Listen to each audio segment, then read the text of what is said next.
What is software architecture? Well, software architecture is all about how a software system is constructed at the highest level. We need to think big, from multiple perspectives, with quality in mind, to design it right. Development teams will decide how a software system will be broken down into components that work together. The first module of this course will teach you how developers use UML to document their architectural designs. You'll see how architecture can be understood from multiple perspectives through different UML diagrams. In the second module, you'll learn about different software architectures, when and how they're used, their advantages and disadvantages, and how they're represented visually. Finally, the third module will get to how architectures are analyzed and evaluated. Software architecture is tied to many practical concerns. These include the structure of the development team, the needs of the business, development cycle, and the intent of the software itself. In your capstone project, you'll be dealing with a system that has a layered structure. We'll use your newfound knowledge to document and explain this architecture. First, though, we'll teach you how to represent and understand software architectures using UML. Let's begin. Software architecture is the fundamental design of the entire software system. It defines what elements are included in the system, what function each element has, and how each element relates to one another. In short, it is the big picture or overall structure of the whole system, how everything works together. Let's compare this to designing a skyscraper. The architect of the building will design the overall structure. The architect will take many factors into consideration. For example, what will the building be used for? Who will be using the building? What qualities matter most to the occupants? What constraints does the site pose? Taking in factors like these, the architect will create a plan for the building to suit the needs of the occupants. This is similar to designing a software system. To form its architecture, the software architect will take many factors into consideration. What will the system be used for? Who will be using the system? What qualities matter most to them? Where will the system run? The architect will plan the structure of the system to meet needs like these. So why do we need software architecture? Let's look back to our skyscraper example. What would happen if there was no clear design for the building? Each work team would construct their own section, and they would each have different views on what is needed. What if one team decides that accessibility is the most important factor to consider, while another team decides that security is the most important factor? The two ideas do not work together, and overall, it may not suit the needs of the users. You get conflicts, you get duplication, havoc ensues. That's why having proper software architecture is important, especially for a large software system. Having a clear design of the overall system as a starting point helps to provide a solid basis for developers to follow. Each developer will then know what needs to be implemented, and how things relate to meet the desired needs efficiently. Software architecture provides many advantages. One advantage is higher productivity for your software team. Software development becomes more effective because there is a defined structure in place for coordinating work, implementing individual features, or grounding discussions on potential issues. With a clear architecture, it is easier to know where key responsibilities of the system reside, and where to make changes to address new requirements or fix failures. Additionally, a clear architecture will help to achieve quality in your software. With a well-designed structure, using principles like separation of concerns, the system becomes easier to maintain, reuse, and adapt. Stakeholders are the people who have an interest in the software system at hand. They are people who will either be using the system that you're creating or benefiting from it in some way. Who are the stakeholders when it comes to software architecture? In other words, who would care about the software architecture? The software architecture is very important to people such as the software developers, the project managers, clients, and end users. Each will have their own perspective. Let's start with the software developers. Like I previously mentioned, software architecture provides many advantages that help the developers to create and evolve software. It makes development easier by providing a strong direction and organization on what needs to be done. Additionally, project managers value software architecture as it gives useful information to identify possible risks and manage the project successfully. A well-defined architecture will help project managers to understand task dependencies, impacts of change, and coordinate work assignments. The clients make the big decisions about the system, like its funding. A clear software architecture will help to communicate coherently and confidently that you know what you're doing. Now, what about the end users of the software? Is software architecture really important to them? Users may not directly care about how the software actually works, but they will care that it works well for them. This is similar to a family who just bought a house.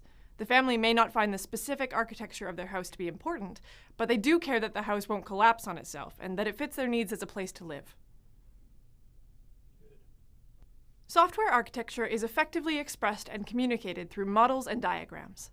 One important way that software architecture is presented is through UML diagrams. You will see several UML diagrams to represent the different perspectives to be considered in software architecture. Architecture is the process of creating system-level and broad guardrails and guidelines for engineers to work within in order to produce a stable, maintainable, long-lasting system. The architecture of a system is going to vary depending on what particular architectural model or style you have in mind. There's many different architectural styles, so each one of those styles has a particular way to describe the architecture that fits in that style. I would say that most of the systems that we build are what I would call a service perspective architecture, where a system is viewed as a collection of interacting services that by their collaboration achieve the goal that you want in terms of what the application does. But there's other architectures. There's architectures that are based on data flow, where you take something and you process it through a series of stages. And you don't describe those so much as services. You say that the data gets transformed and then it's processed through another transformer. So your architectural style dictates how you describe your architecture. Fundamentally, though, all architecture involves doing something, because the whole point of an application is to actually do something.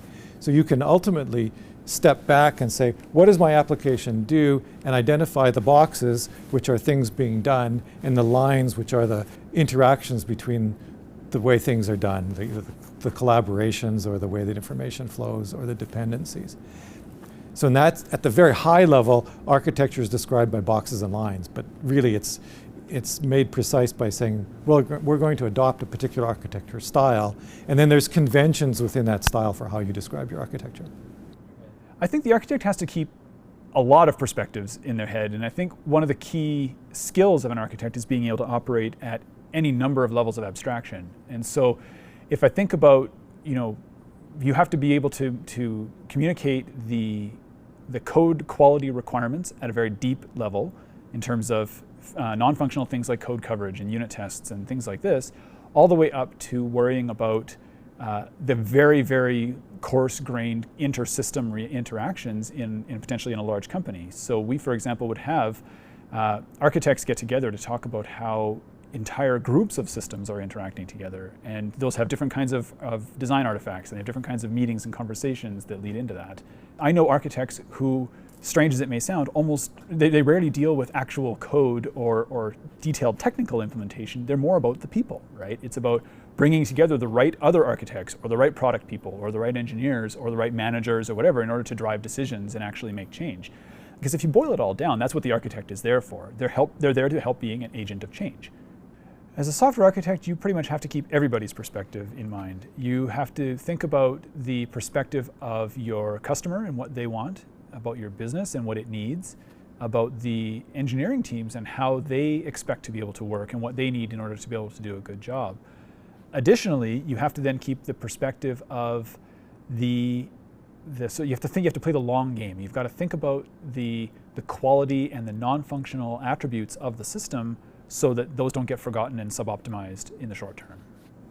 The main thing that you have to keep in mind as a software architect is always the question, am I doing something that's adding value to my client? Because if you're not adding value to your client, then you're not living up to one of your responsibilities, which is to deliver them a product within their resources. Now, what does adding value mean? In many cases, it's actual, tangible things like functionality.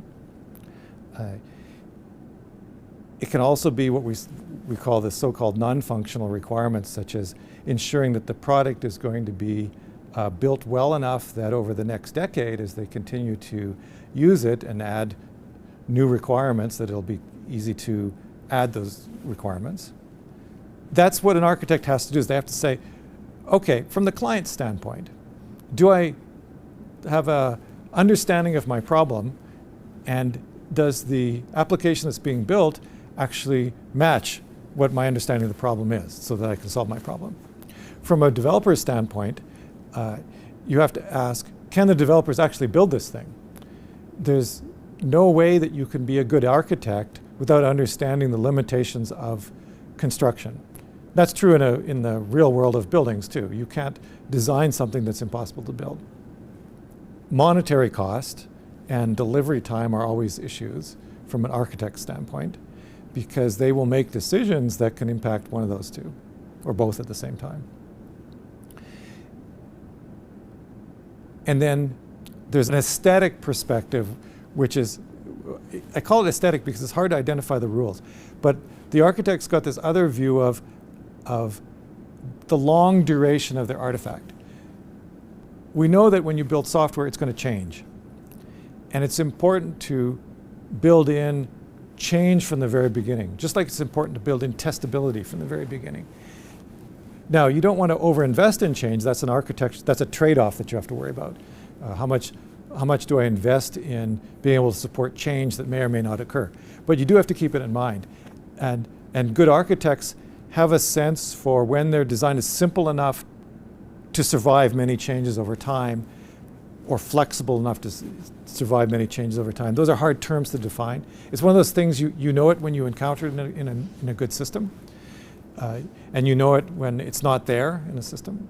But it's very hard to write down rules, although there's been lots of work on identifying. There's lots of good rules that are out there. But one of the challenges you face as a software architect is keeping some sort of rein on technology enthusiasm. There's always some new way of doing something. There's always some new language. There's always some new product being pushed by a vendor that will supposedly make it easier to do, X. You have to keep that in check, because as an architect, you're thinking, well, my system's going to be around for a long time. Fancy new language A that's just come out may not exist 10 years from now. Do I want to invest that much effort into that part of my project in taking my development team and training them in a new language with the high risk that that language may not exist anymore? The ability to manage that technological risk is the biggest challenge of a software architect.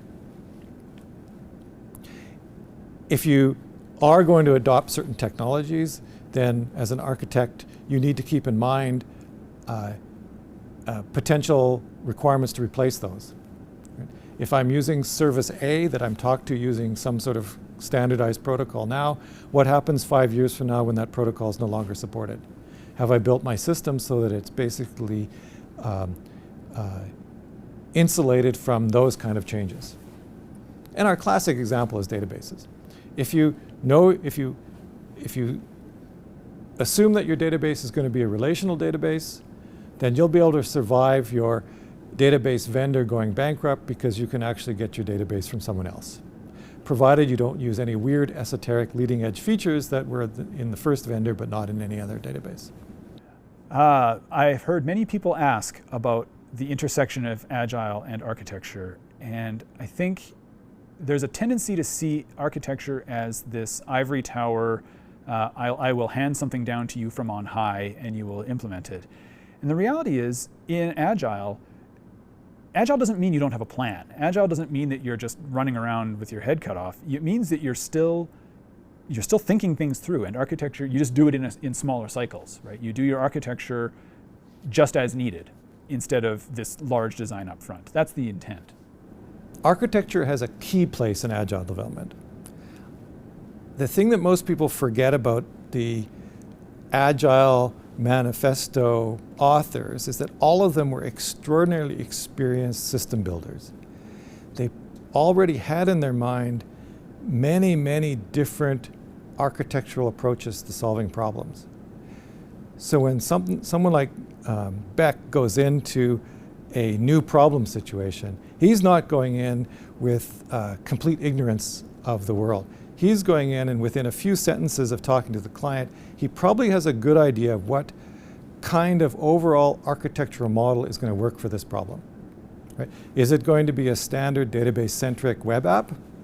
Is it going to be something that is more data flow-like? Is it going to be something that's highly concurrent, or is it going to be something that's serializable? These are all things that are easily visible to an experienced architect. Then they know that, okay, if we adopt roughly the database-centric view of this application, then the agile process will be great because we know that the database will be able to accommodate all the rapid changes that we're making because we're smart about using the database. We know about schema updates, blah, blah, blah, blah, blah. We have all this technology that already is in our mind to support agile development. So I don't think you can do agile without also being an experienced architect.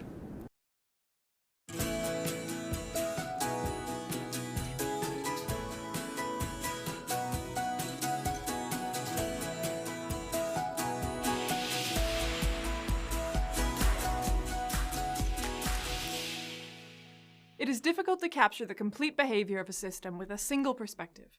When looking at whether the software accomplishes its goal, considering just the code might miss the physical components of the system. Or if you're looking at its physical components, you might miss the software management perspective. Imagine you are a software engineer working to create a piece of software for a client. Your client already has an idea in mind that the software has a certain purpose. Other than the purpose, the software may be implemented any way you decide. In order to assess the success of your software, it must have certain features, and that can be determined in certain ways. One way is by its functionality. This shows how the system implements the purpose your client desires, how close to their requirements your software is. We will call this the logical view, which focuses on the functionality of your system and the objects found within it. You could also assess your software by how well it executes, using characteristics like the efficiency of the system, or the interaction of the sub-processes. These all affect the performance and scalability of your system. These details are defined in the process view. This presents the processes implemented by the objects in the logical view. The implementation of your software can be considered part of the development view. This implementation can be seen through the hierarchical structure of the software. The programming languages chosen will heavily influence the structure of your system, as well as the constraints put upon development. Your software may have many physical components that interact and need to be deployed. Perhaps you need to use one server to host your database, and others to host your web clients. You will need to plan how these different elements interact and deploy the system correctly. These details are expressed in the physical view. All of these four views have a purpose in common, the capabilities desired by the client. Without knowing what the system must achieve for its users, it would be difficult to detail these views. So we need the scenarios, the use cases, or tasks required by the end users. Together, the logical, process, development, and physical views, along with the scenarios, form Philippe Cruchton's 4+1 view model, a way he proposed to understand the architecture of a system after spending many years working in industrial software projects. The four views correspond to the key perspectives that go into architecting a software solution. Instead of having a single view that doesn't capture all of the necessary perspectives of the system, you would apply Cruchton's view model. This model can accurately capture and integrate the different perspectives needed in software architecture. Instead of creating an architecture from a single perspective, you can use the Cruchton model and take into account all of the different perspectives. Let's take a closer look at the logical view. The logical view focuses mostly on achieving the functional requirements of a system. The context is the services that should be provided to end users. In practice, the logical view usually involves the objects of the system. From these objects, you can create a UML class diagram that illustrates the logical view. The class diagram has several purposes, such as establishing the vocabulary of the problem and resulting system. By defining all of the classes, their attributes, and their behaviors, it becomes easy to understand the key abstractions and terminology. Defining the logical view through class diagrams is also useful when specifying database schemes. By laying out the class diagram, it becomes easier to see how classes interact and how data should relate to each other in a database. The process view focuses on achieving non-functional requirements, which specify the desired qualities for the system. These include quality attributes such as performance and availability. On top of these non-functional requirements, the process view presents processes that correspond to the objects in the logical view. For example, the process view would show the execution order of your different objects. It would show the calls to methods defined by the logical view in the correct order. The process view assumes these methods are implemented correctly, and only cares how to execute them and in what order. Behaviors that are asynchronous or concurrent are also described. A UML sequence diagram would be helpful for illustrating the methods, how they are executed, and in what order. A UML activity diagram can illustrate the processes or activities for a system. The hierarchical software structure is described by the development view. The development view also considers elements like programming languages, libraries, and tool sets. Essentially, it is concerned with the details of software development and what is involved to support that. Besides code, this includes management details like scheduling, budgets, and work assignments. Project management is essential in the development view. The physical view handles how elements in the logical, process, and development views must be mapped to different nodes or hardware for running the system. A UML deployment diagram can express how the pieces of a system are deployed into hardware or execution environments. Scenarios align with the use cases or user tasks of a system and show how the four other views work together. For each scenario, there is a script that describes the sequence of interactions between objects and processes. In other words, how objects and processes interact. In our chat messaging example, these would be chatbox and chat input objects interacting with receive message and send message processes. The various views are not fully independent of each other, with elements of some views connected to others. Not all software architectures need to be documented using the 4+1 view model. If any of the views is thought to be useless, they can be omitted. For example, if logical and development views are so similar that they might as well be the same, they can be described together. However, the 4+1 view model can be molded to fit many situations to understand the architecture of a software system. There is versatility that comes with being able to see a complex problem in many different perspectives, and that is where this approach shines.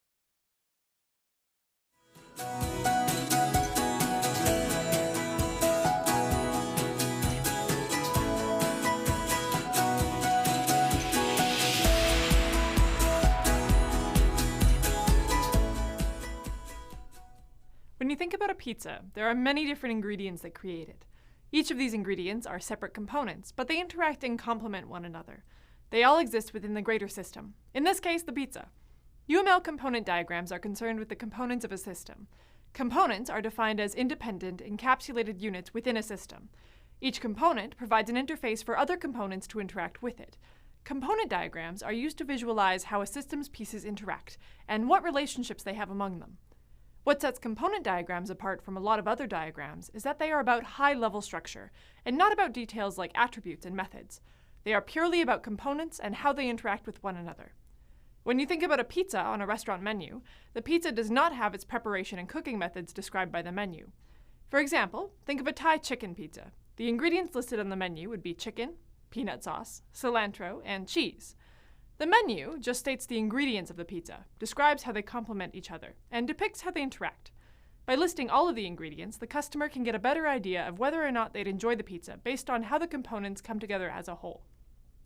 The description goes beyond listing ingredients and shows the interactions between them. It is the same for a component diagram, which focuses on the components in a system, not their methods and specific implementations. Component diagrams are a static view of the software system and depict the system design at a specific point in its development and evolution. That's like a restaurant menu, which describes the intended vision of the pizza chef, of different pizza offerings at a specific point in the life of the restaurant.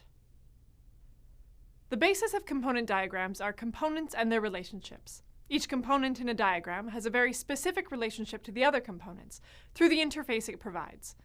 This is a ball connector, which is how you display a provided interface in component diagrams. The purpose of a provided interface is to show that a component offers an interface for others to interact with it. The provided interface means that client and consumer components have a way of communicating with that component. This is a socket connector, which displays a required interface. The required interface is essential to the component diagram to show that a component expects a certain interface, provided by some other component, to be able to achieve its responsibilities. In a component diagram, an assembly relationship is where one component's provided interface matches another component's required interface. The provided interface is depicted by a ball, and the required interface is depicted by a socket. When you are building a component diagram, the first step is to identify the main objects used in the system. Next, you'd identify all of the relevant libraries you'd need for your system. Finally, you'd come up with the relationships found between these components. Once your main objects have been identified, the next step is identifying the libraries your system will be using. Component diagrams do not purely focus upon what you implement. All third-party implementation dependencies must also be identified and integrated into the diagram where relevant. This means that if you use a third-party library in your system, you must denote it on your component diagram. Let's take a look at some specific component diagrams now. Overall, the component diagram is very helpful for illustrating the relationships between components without too much overwhelming detail. Due to its high-level emphasis, it is quick to draw and becomes useful early on in the design process. These component diagrams can be drawn at different levels and allow you to depict not only entire systems, but focus upon more particular subsystems as well. You can choose the scale of your component diagram easily, making it a versatile design technique.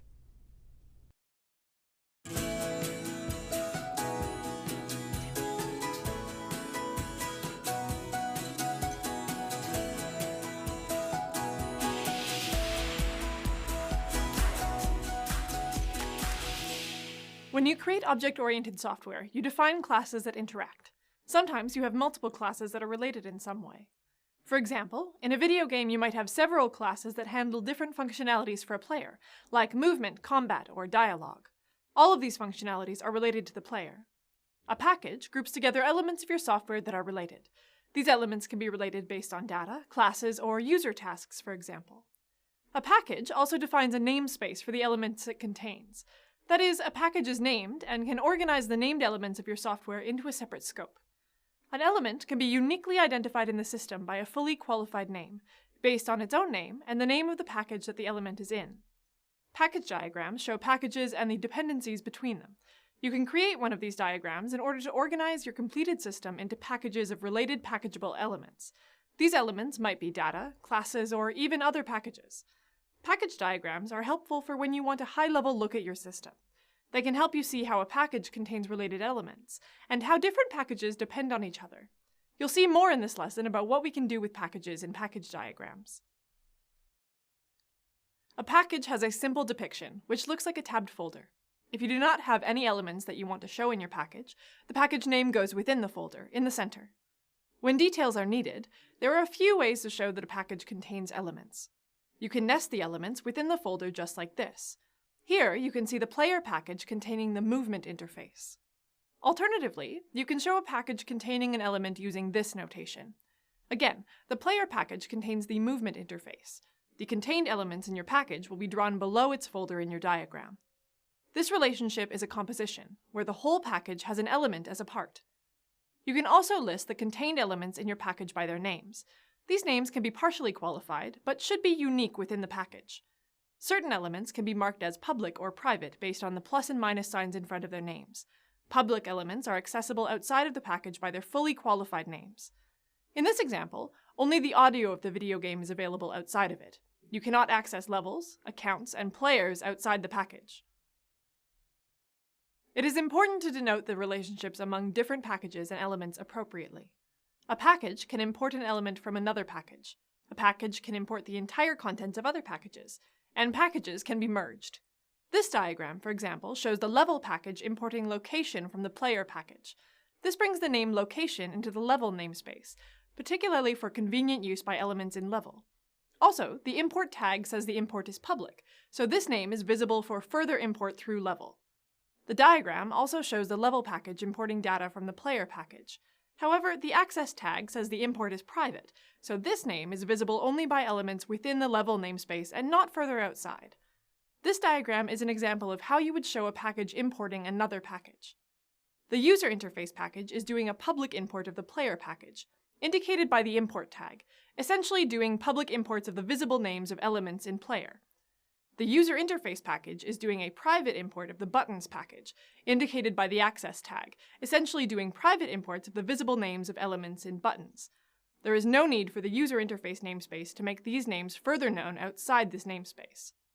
This diagram shows how two packages are merged into one.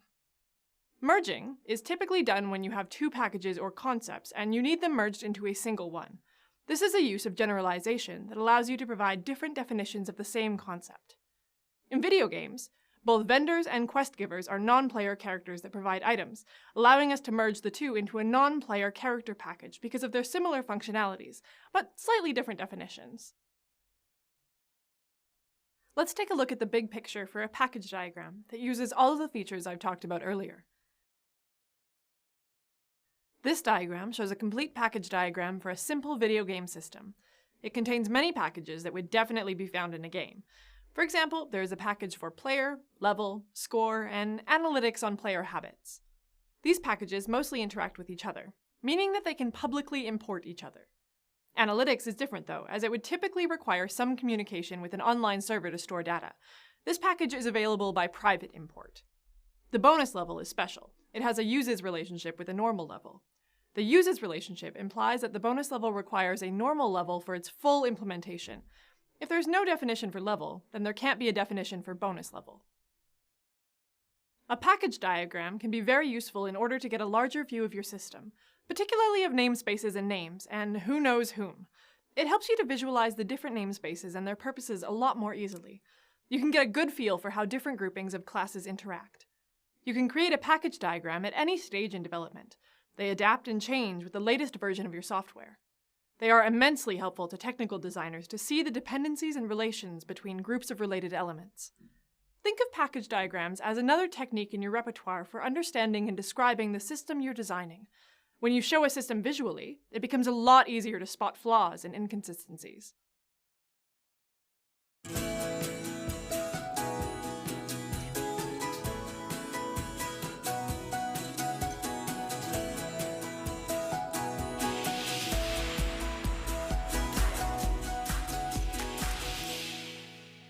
A software release is more than just lines of code bundled together. It involves separate libraries, an executable usually, an installer, configuration files, and many other different pieces. To make the software ready to run, you need an idea of all the files and executables involved to fully deploy it, as well as the environment within which all the pieces sit. You would use a UML deployment diagram to visualize these deployment details for a software system. The deployment environment, or deployment target, can be very specific, involving particular hardware devices, or fairly general, involving supported operating systems. The details on the deployment diagram will change accordingly. For example, a video game developed for Linux or Mac OS is going to have some differences from one made for Windows, and even more differences than one developed for a video game console. We use the term artifact for a physical result of the development process. For example, artifacts for a video game would include things like an executable to run the game, an installer to install the game, audio libraries to manage audio, and multimedia assets. These are created as outcomes of producing the system, and are the final pieces to be put together. There are two different types of deployment diagrams: specification and instance-level diagrams. A specification-level diagram gives an overview of artifacts and deployment targets, without referencing specific details like machine names. It focuses on a general overview of your deployment rather than the specifics. An instance-level diagram is a much more specific approach, which can map a specific artifact to a specific deployment target. In particular, the instance-level diagram can identify specific machines and hardware devices. Most commonly, this approach is used to highlight the differences in deployments among development, staging, and release builds. When you are creating deployment diagrams, it is important to use the correct notation for the various elements. One of the most important aspects of the deployment diagram is the node. Nodes are deployment targets that contain artifacts available for execution. They look like 3D boxes. Hardware devices are also displayed in the same way as nodes. The device tag on this node differentiates it from other types of nodes. In this example, the MacBook Pro node would be part of a specification-level diagram. Now that I've gone over the deployment nodes and artifacts, let's go over how they relate. This first relationship is between deployment targets. It shows that the two nodes have a communication path between them. Between nodes that are software execution environments, this relationship typically identifies a particular communication protocol. When an artifact is deployed to a node, the diagram depicts this dependency by drawing the artifact inside the node box. This also means the artifact cannot function without this deployment target. Manifestation is shown in the manifests relationship here, where an artifact is a physical realization of a software component. The player class file manifests the player component, the encapsulated unit that contains all the functionality of a player. The player class file results from compiling the player Java file for the player component. Let's take a look at a complete example of a deployment diagram. When you look at the diagram, note that there is a very distinct hierarchy of deployment targets. When constructing your own deployment diagram, it is important to complete the hierarchy. You start from the highest level of your deployment information, from application name, down to device and operating system. In this diagram, all of the deployment targets listed make sense. You have your application listed, your device, operating system, and execution environment. When you look at each of these nodes, it becomes clear exactly what environment is necessary in order to run the application. In terms of artifacts, all of the ones shown are at a very high level for our system.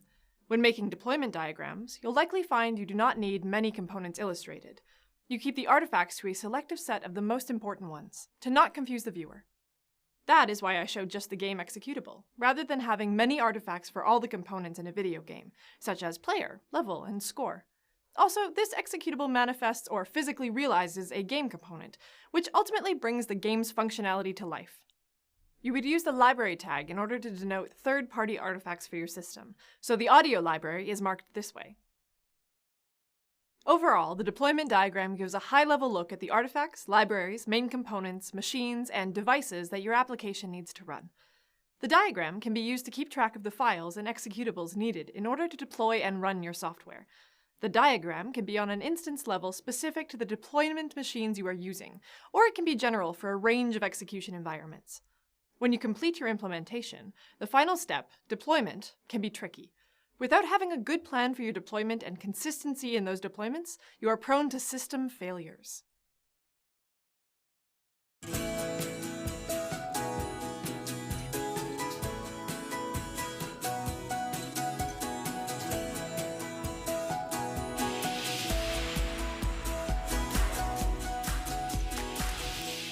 In a video game, you can follow a sequence of levels in order to reach a goal. You move from one level to the next, with each serving a purpose and allowing you to reach the next one. In some video games, the path from level to level is sequential, and the only way to reach the next is by finishing the previous one. In other games, the flow of levels branch, with multiple options that allow the player to choose which level they will try to tackle next. When you release a game to multiple people, players participate in levels concurrently.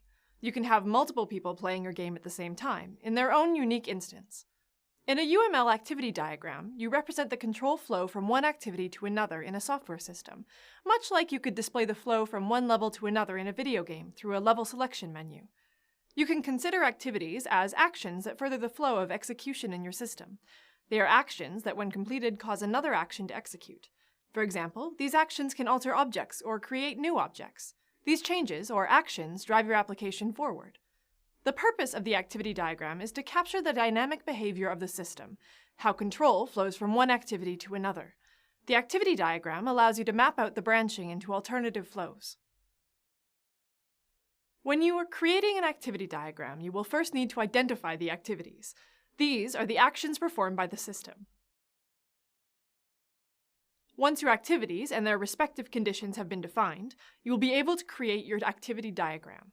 Activity diagrams have a few major parts. The start and end nodes, denoted by labeled circles, are where you must begin your diagram. They show the starting activity that initializes the control flow of the application. The end node shows the final activity of the diagram. The intermediate activities are shaped in the same way as a pill. They describe all of the activities that change the game state before the game ends. This example shows a decision node, which has an activity leading into it and the possibility of two alternative outcomes as the next activity. The choice of outcome depends on how the condition on the decision node evaluates. In the diagram, all the essential activities must be included, as well as the conditions. Let's now look closer at this example of an activity diagram. This contains the two essential elements of an effective activity diagram, the activities and conditions. The starting point of the activity diagram is denoted by a circle, labeled by the event cause. In this case, we are starting the activity diagram by playing the game. From there, the player starts playing the level activity. Once the level is complete, the player encounters the first condition, whether or not their score is high enough to reach the bonus level. If it is, the player can play the bonus level. If not, then the player ends the game, denoted by a circle. This activity diagram covers all of the activities and conditions outlined earlier, which is essential for creating a complete diagram. You can also map out concurrent activities that happen in parallel. For example, when a player starts a level, the game's soundtrack begins playing simultaneously to the player playing the game. There's a fork in the flow into parallel flows, so activities to play the game's soundtrack and play the game can happen concurrently. Parallel flows can join into a single flow. For example, as a level ends, the parallel flows to play the game and to play the game's soundtrack also end and join into a single flow. One of the main ways concurrent activities are shown in an activity diagram is via partitions. Partitions divide activities up into different categories, such as where it occurs or the user role involved. For example, all of the video game activities concerning levels could be grouped in one partition, and all of the player activities could be grouped in another partition. Swim lanes are used in an activity diagram to display these partitions. Take a look at this diagram of swim lanes. There's always a label for each partition. Arrows crossing each lane show you how different activities of your system interact across the partitions. Activity diagrams allow you to map out the high-level behavior of a system. They do not care about implementation or code and merely focus on the control flow between actions. With these diagrams, you can pinpoint exactly what activities and conditions should be included and get a better idea of the order in which features are encountered, while still taking into account alternative flows for your system.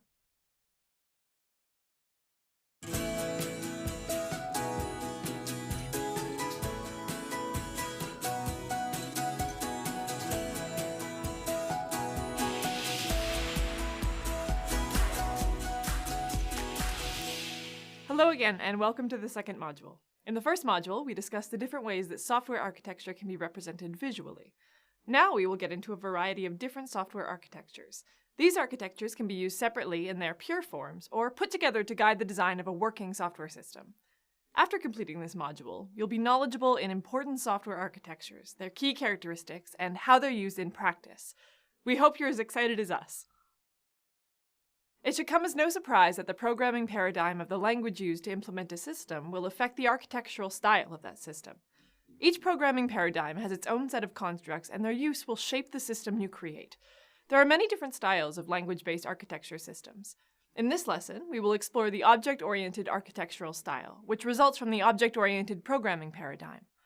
When you're choosing to develop a project using an object-oriented language, such as Java or C++, you're not simply choosing a language. Object-oriented principles, constructs, and design patterns are all part of the whole deal.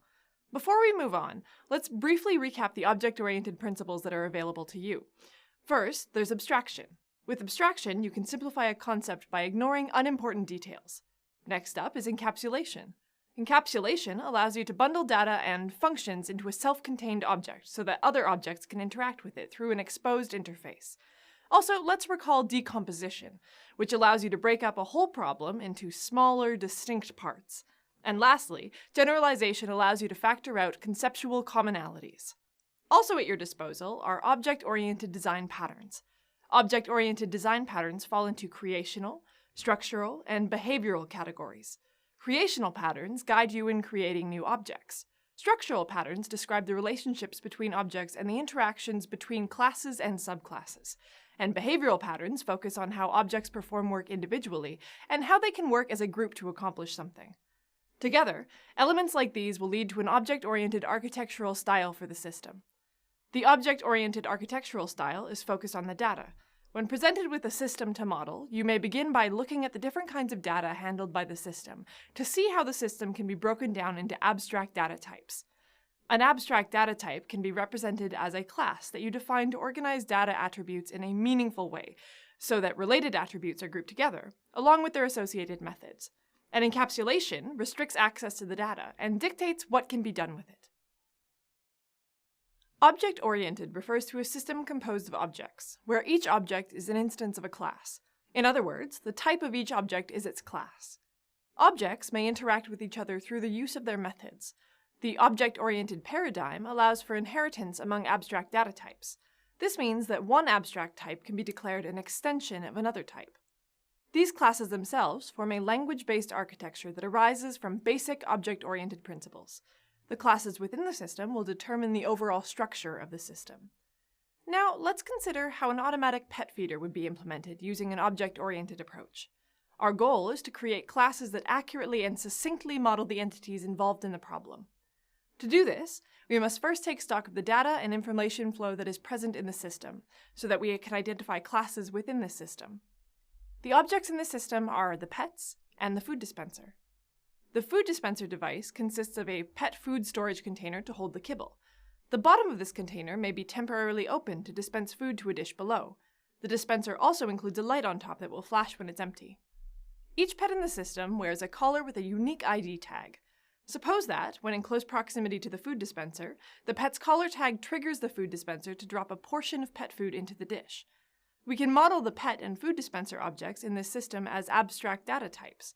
The pet class would have attributes for its collar ID, maximum daily food intake amount, and current food intake amount. The maximum daily food intake amount is a value the pet owner can set that determines the maximum amount of food the pet may consume in a whole day, and the current food intake amount is the amount of food the pet has consumed so far that day. The pet class would have a method to update or reset its current food intake amount, so each morning this value would reset to 0. The food dispenser class would have attributes to keep track of which pets are authorized to visit it, and how much food is left. The food dispenser class would have a method to dispense the food, and a method to flash its light when it runs out of food. Instances of these classes would interact with each other to determine whether or not food should be dispensed when a particular pet visits the dispenser. The overall object-oriented architectural style of a system directly follows from the fact that an object-oriented approach was used in development. Some problems are well suited to the object-oriented architectural style. In the example we looked at above, it was relatively easy to identify the classes involved. However, this is not always the case. In a system centered around scientific computation, the identification of classes may result in unnecessary complexity and, in turn, lower performance. As we shall soon see, the object-oriented programming paradigm will not always be the most appropriate solution to a problem. Another design choice may be better suited for the problem at hand.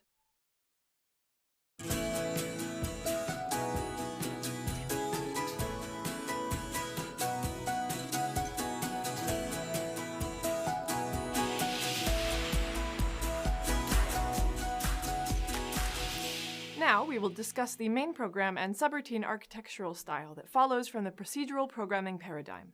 C is a language that follows this paradigm. Before we begin, be aware that you may find the terms routine, procedure, and function all used interchangeably with the term subroutine. Main program and subroutine is a style that is fundamentally focused on functions. When presented with a system to model, you break up the overall functionality of the system into a main program and subroutines. In the diagram, we can see how subroutines are connected by procedure calls, and may even have nested calls. In nested calls, subroutines may call other subroutines, which may call other subroutines, and so on. As you can imagine, the structure of the resulting code is not flat. It's hierarchical, so it can be modeled as a directed graph. The structure of the subroutines that build up the system affect the structure of the system as a whole. Essentially, the subroutines, as declared in the code, are structured as a big call tree. Data in this paradigm is stored as variables. Like object-oriented programming, procedural programming supports abstract data types. However, inheritance is not explicitly supported. It is not easy to make one abstract type an extension of another type.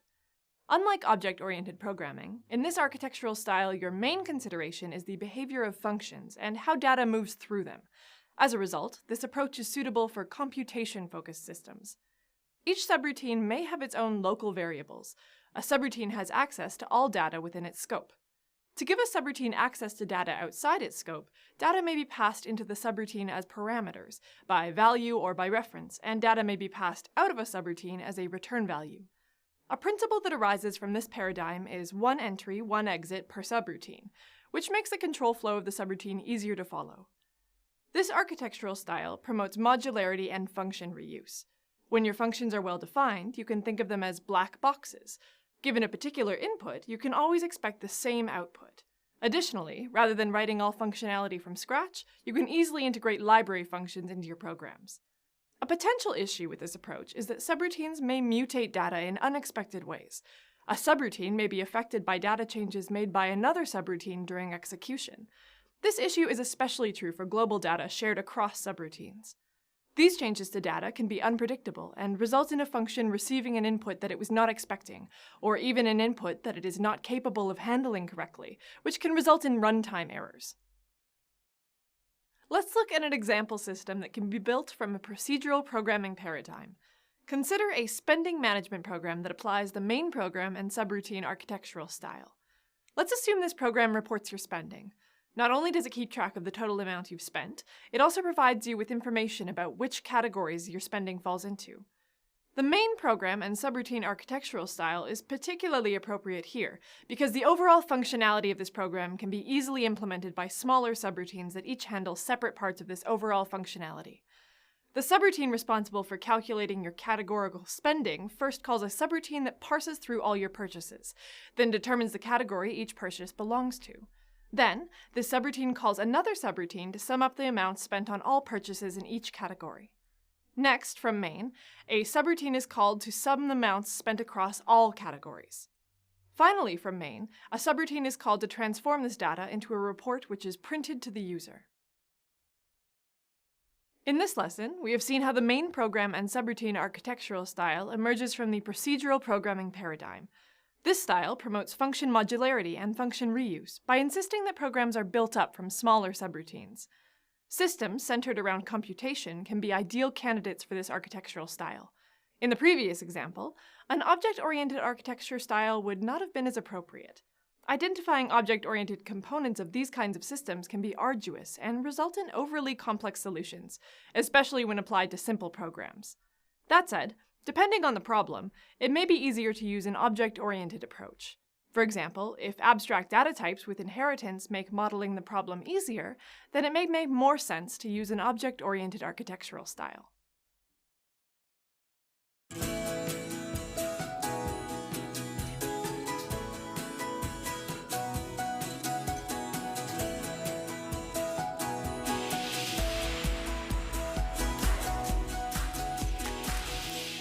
Modern software systems rarely operate in a completely isolated environment. Large businesses often require different systems to communicate with each other because information is shared between different departments for day-to-day operations. For example, employees and managers may use one system for filling in and approving timesheets, while the payroll and accounting department may use a different system to process the timesheets and pay employees. As a software developer, you need to be able to create a software architecture that is capable of sharing information between separate components. So how would you do it? Let's take a look at the different issues that need to be addressed. The first issue is that the state of a component is only temporary while the component is running. This means that any objects created and any amount of data processing will be lost the moment you stop running the component. So how do we ensure our data is not lost? One way is by saving the information to keep in a file. That addresses an issue, but introduces another one. Files are not the best way to transfer data between components. We would need to worry about the file format and distributing the file to all the components. Furthermore, components may not need all the data that is stored in the files. Thus, the second issue that we need to address is the need to communicate the state of our data between multiple components. Is there a solution that will help us solve both of these issues? Luckily, there is a solution. A data-centric software architecture will not only allow you to store and share data between multiple components, but it helps increase the maintainability, reusability, and scalability of the system. This can be achieved by integrating a method of shared data storage, such as a database, into our overall system design. At the core of a data-centric architecture are two types of components. Central data is the component used to store and serve data across all components that connect to it. And data accessors are the components that connect to the central data component. The data accessors make queries and transactions against the information stored in the database. A high-level view of this architectural design is fairly simple and easy to understand. The data accessors are separated from one another and communicate only to the central data component. The central data facilitates data sharing by saving the desired information from the current state of the system and serving data as requested. But if all the data is centralized in one location, how does the data accessor retrieve the correct information? To understand how this works, we will need to take a look at each component. Often, the central data is stored in a database. Databases are a complex topic, which would take an entire course to discuss in depth. So we will look at a brief introduction to give you a sense of how they fit into this architectural style. A database is commonly used to store data because it ensures several data qualities. The two key ones for a data-centric architecture are data integrity.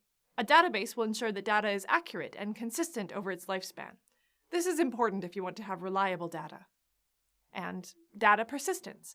A database will make sure that data will continue to live on after a process has been terminated. This means you can use a database to save all of your data from any number of components. The way that data is stored, presented, and read in a database is different than the way it's done in Java. We have discussed how abstract data types, represented with classes, are used in object-oriented programming to represent, modify, and save state. One way a database can store information is by using tables. Relational databases are a type of database that uses tables. Each table represents an abstraction. An employee table would represent all employees, for example, with each column representing the employee attributes, and each row being a unique individual employee. Relational databases use SQL, or structured query language, to let you query or ask the database for information, and let you perform transactions, or tell a database to do something.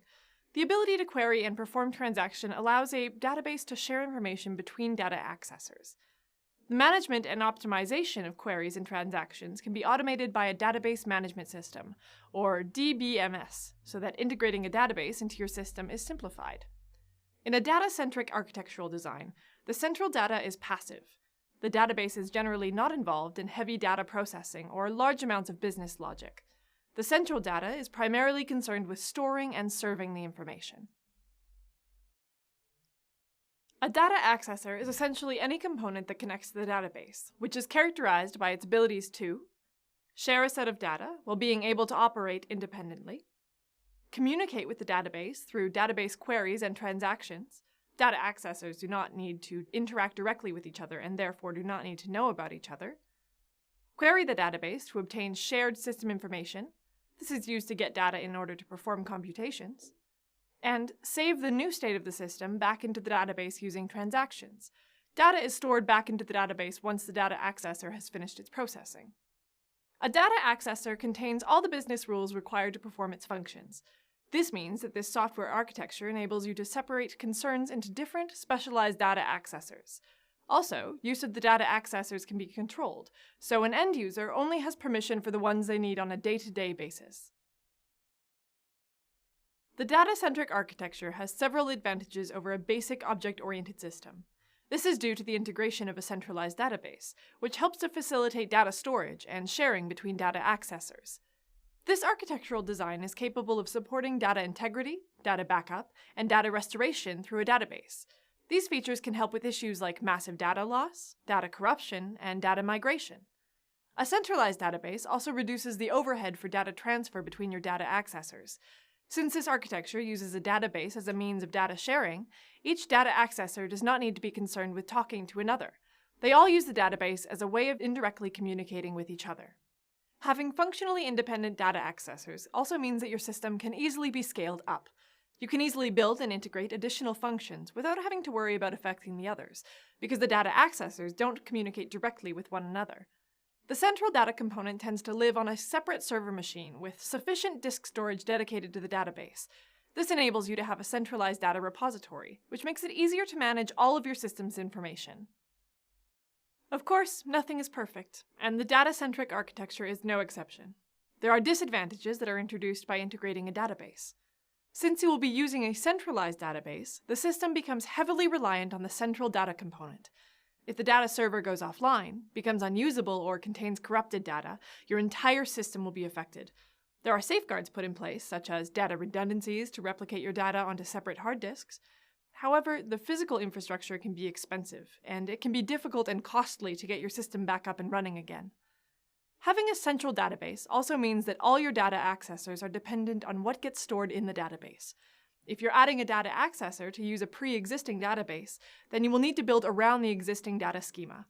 Since you can only retrieve and store data defined in the schema, anything that isn't stored must be derived. In addition, if the database does not have a matching table or column for a particular set of data, you cannot use the database to save that specific data set. Another disadvantage is that it is difficult to change the existing data schema. Database changes can be hard to implement, especially if there is a massive amount of data stored.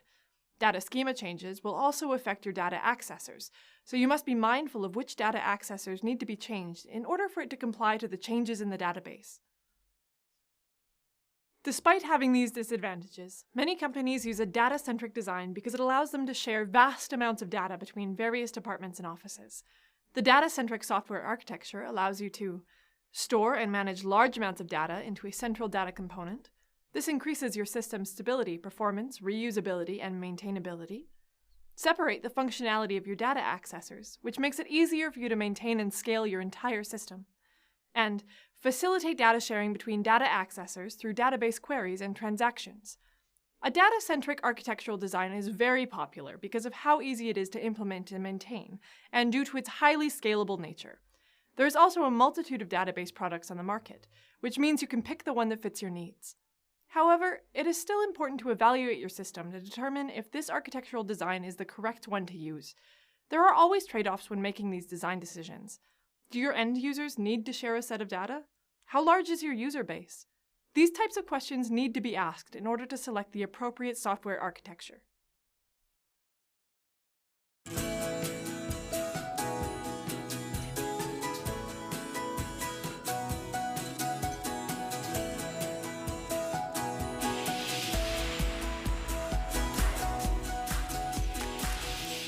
Many organizations in our lives work by some kind of hierarchy. A business, a government, a student society. Let's look at a school. The basic organization of the people in a school could be visualized like this. The boss of the school is the principal, who is the core of the school. The teachers are the next layer, while the students are the outer layer. The students get information, support, and guidance from the teachers, and grow into wonderful contributing members of our society. In our example, they only interact with the teachers, and not the principal. The principal, in turn, supports the teachers. This could include providing a curriculum, dealing with problems that the teachers cannot handle themselves, or giving feedback to the teachers. In software applications, the inner layer in an interaction is usually providing services to the one outside it. Another common way to represent a layered structure is like this. What we called the inner layers are now the bottom layers. These three groups are the three layers of the organization. People in adjacent layers interact. So the students and the principal only have to interact with one layer, the teachers, while the teachers have to interact with both of their adjacent layers, the principal and the students. People in each layer can also interact with each other. In this simple example, of course students talk with other students.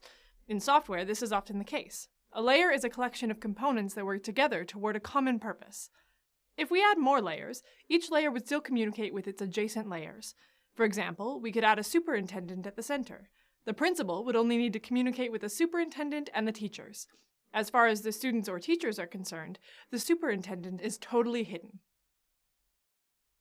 The key characteristic of a layered architecture is that the components in a layer only interact with components in their own layer or adjacent layers. We often simplify discussion of a layered architecture by thinking of a layer as a single entity instead of a set of components. As a result, we often say that a layer only interacts with adjacent layers, even though this is a simplification. When an upper layer interacts with the layer directly below it, it cannot see any of the deeper layers. If we pretend for a moment that a school is a strictly layered architecture, then the principal could change, and the students would have no idea. The students only rely on the services of the teacher layer. Usually, the inner or bottom layer provides services or abstractions for the layer outside or above it. For example, a higher layer may request information which the layer below it provides. A higher layer could also request an operation from the layer below. A lower layer could signal a layer above an event. The interfaces provided by the components of a layer should be well-defined and driven by the needs of the system. Layering allows for separation of concerns into each of the layers. Many layered systems are split into presentation, logic, and data layers. Hardware systems, such as personal computers or communications protocols, are usually based on layers of increasing abstraction from the hardware itself. The operating system for a computer is a common example of a layered system. Let's look at a simplified view of that. A kernel is the core of an operating system. One of its main responsibilities is interfacing with the hardware and allocating resources. For example, the kernel schedules operations for the processor or reads the input from your mouse. Above the kernel layer is what we call system and application libraries. Basically, you can think of this layer as providing the higher-level functions that programs need to interface with the kernel. This could include functions for saving files or drawing graphics, for example. Above the libraries layer is what many end users view as the operating system, utilities and applications. Utilities are tools included with the operating system, such as command line programs and those with graphical user interface like the file browser. Applications are additional programs, often installed by the user for specific purposes. Both utilities and applications rely on the layer below to use system resources. The most obvious benefit of this layered structure is that users can perform complex tasks without understanding the layers below. In the same way, programmers can create applications that rely on the libraries layer without needing direct knowledge of the kernel. Another benefit of this structure is that the different layers can be run at different levels of authorization or privilege. The top layer is typically run in what is called the user space, which does not have the authority to allocate system resources or communicate with hardware directly. This so-called sandboxing improves the security and reliability of the kernel. By using a layered architecture, your design will be more loosely coupled. Layered architecture follows the principle of least knowledge. Each layer only interacts directly with adjacent layers. Lower layers typically provide services to the layer above. So, if you do replace a layer, you only have to ensure that its interface for the layer above is consistent with the previous implementation. Unfortunately, not every software problem can easily be mapped to a layered architecture. Even in the simple example of a school, we know that students don't just talk with teachers. The principal may like to talk to students directly to see how they're doing. Where would administrative staff or parents go? Depending on their tasks, they actually interact with any layer. What about a system for accessing or changing the marks of the students? Presumably, all layers would need access to it. This is not easily mapped to a strictly layered architecture. Sometimes it can be difficult to find the right way to organize the solution to a problem into layers. In the school example, the three groups are easy to classify, but it might not be obvious where to make the division for software between a collection of object-oriented classes. Enforcing layers also has an efficiency trade-off. If you enforce the rule that only adjacent layers can communicate, then any real system will have some interactions that are simply passed through one layer to the next. Think back to the example of our teacher. Maybe there's a math competition coming up and the principal wants to let the students know. In a strictly layered system, the principal first tells the teacher to speak to the students. The teacher then tells the students. The teacher did not change the notification at all, just passed it on to the students. From a software perspective, this extra communication adds complexity and uses processing resources. You have to balance this overhead against the separation of responsibilities gained from enforcing layers. If you find yourself passing most of your communication directly through a layer, then it's time to think of relaxing the layer design or using a different architecture.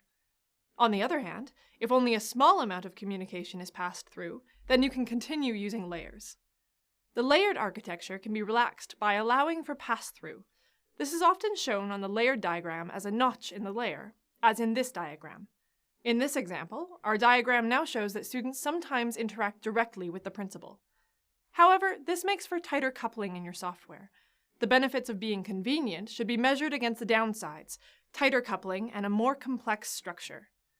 Other layered systems may have more than one grouping in a layer.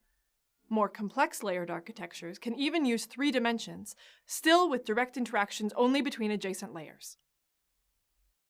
Why use layered architecture? Layered systems are an intuitive and powerful architecture. Many organizations and solutions have a layered structure, so if you understand layered architecture, you can easily apply it where appropriate. Layering allows for separation of concerns. Each layer is actually a set of components, but with similar responsibility or purpose.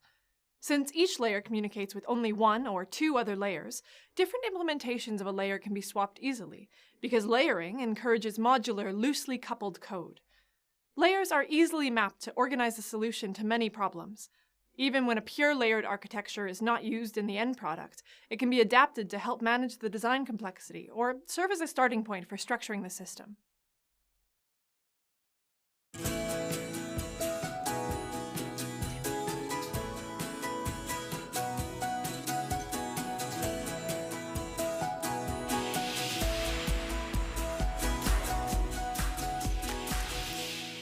Previously, we learned about layered architectures. In this lesson, we will learn about a related architecture, N-tier, also called multi-tier. Recall that in layered architecture, we separated our design into layers. These layers could each have several components, but the components in one layer can only talk to components in the same layer, or in the layers immediately above or below. Tiers are similar to layers, and the terms are sometimes used interchangeably, but tiers often refer to components that are on different physical machines. The number of tiers varies quite a bit. 3- and 4-tier architectures are quite common, but any number is possible, so this architecture is called N-tier or multi-tier. We will use the term N-tier for the rest of the lesson. The relationship between two tiers in an N-tier architecture is often a client-server relationship. The server side provides services. This could be storing information in a database, performing computation tasks, any sort of service. The client side requests these services through messages. The communication between the two sides is called request-response, and it works in exactly the way it sounds. The client requests information or actions, and the server responds. A tier can act as both a server and a client, simultaneously fulfilling the requests of its clients and making requests of its servers. You're probably already familiar with the client-server relationship, even if you don't know it yet. It can be found everywhere. Some of you may have set up something like this in your home. This deployment diagram shows a simple media server setup. One computer hosts the media server process.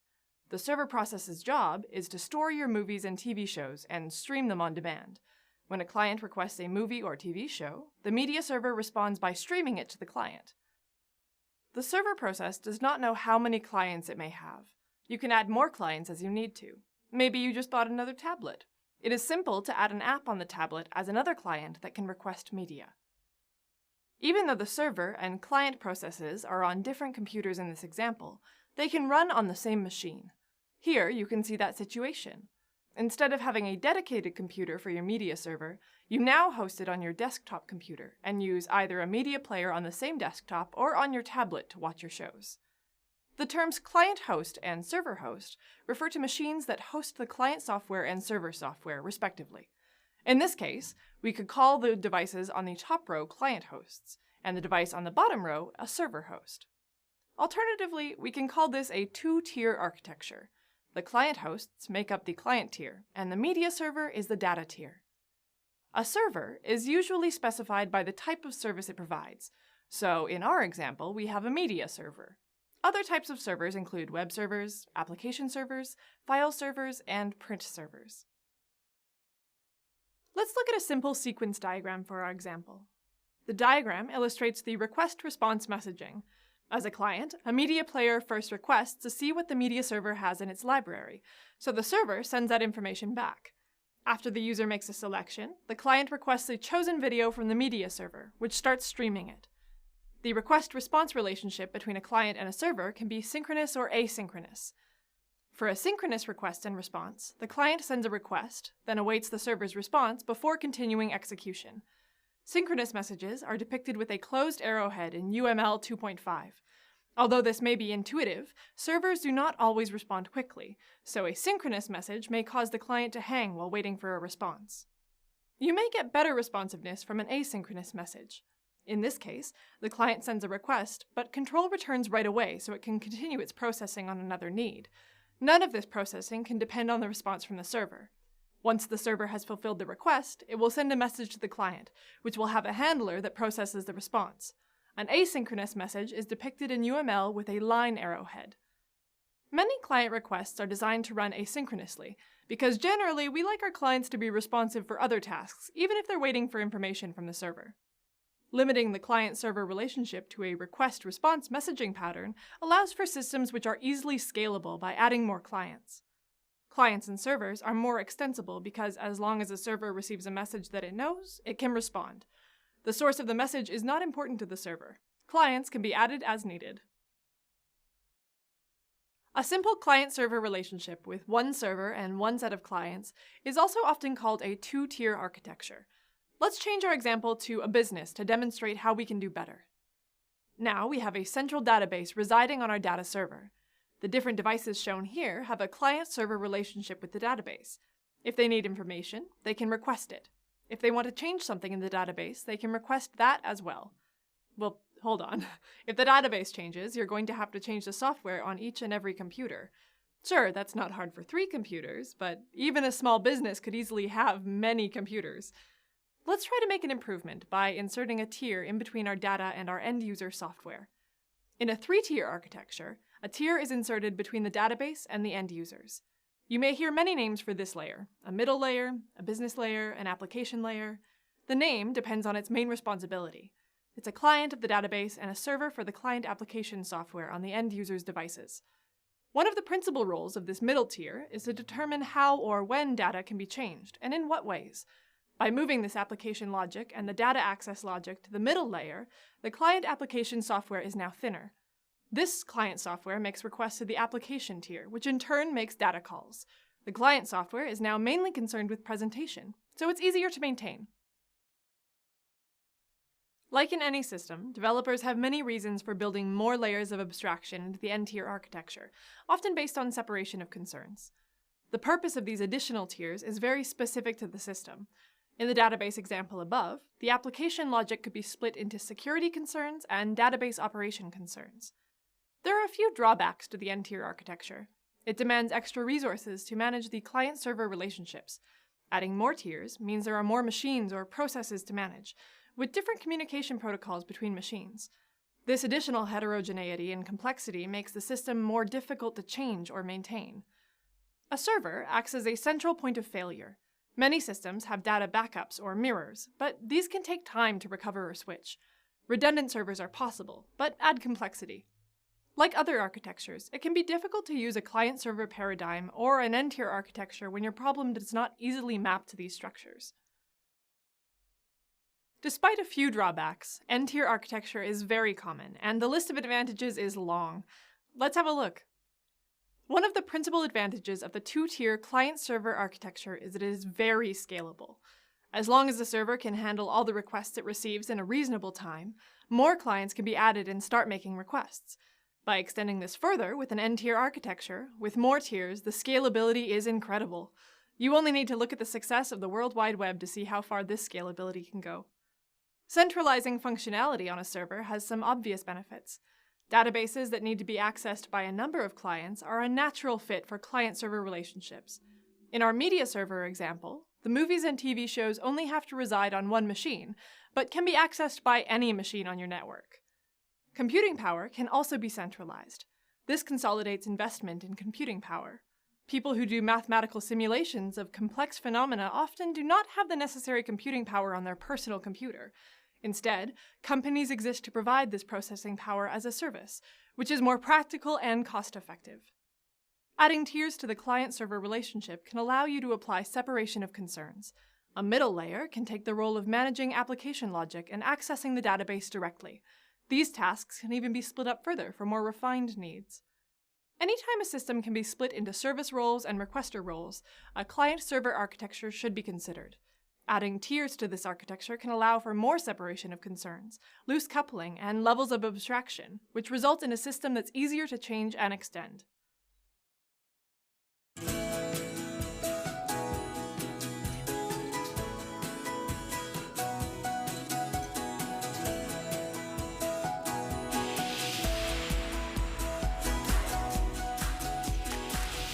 There are software systems where an end user can interact with it through a language. That is, the user can write scripts, macros, or rules that access and compose the basic features of the system in new ways. Let's take a look at this formula for the Microsoft Excel spreadsheet application. This simple formula is asking Excel to sum the values in cells A1 to A4. Excel is able to do this at runtime, and this functionality is not limited to just cells A1 to A4. The application is able to carry out the intended calculation because it is able to interpret the formula into an intermediate representation, and then execute this representation. Built into Excel is a component called an interpreter that has this responsibility. In fact, the end user doesn't need to know about the underlying implementation of the function. They don't even need to know about how the formula or the spreadsheet is represented. The interpreter takes care of properly handling the requested calculation. In addition to enabling programmable applications, systems based on interpreters can allow an end user to write scripts, macros, or rules that access, compose, and run the basic features of those systems in new and dynamic ways. The interpreter-based architecture is used in a variety of commercial systems because it provides users with flexible and portable functionality.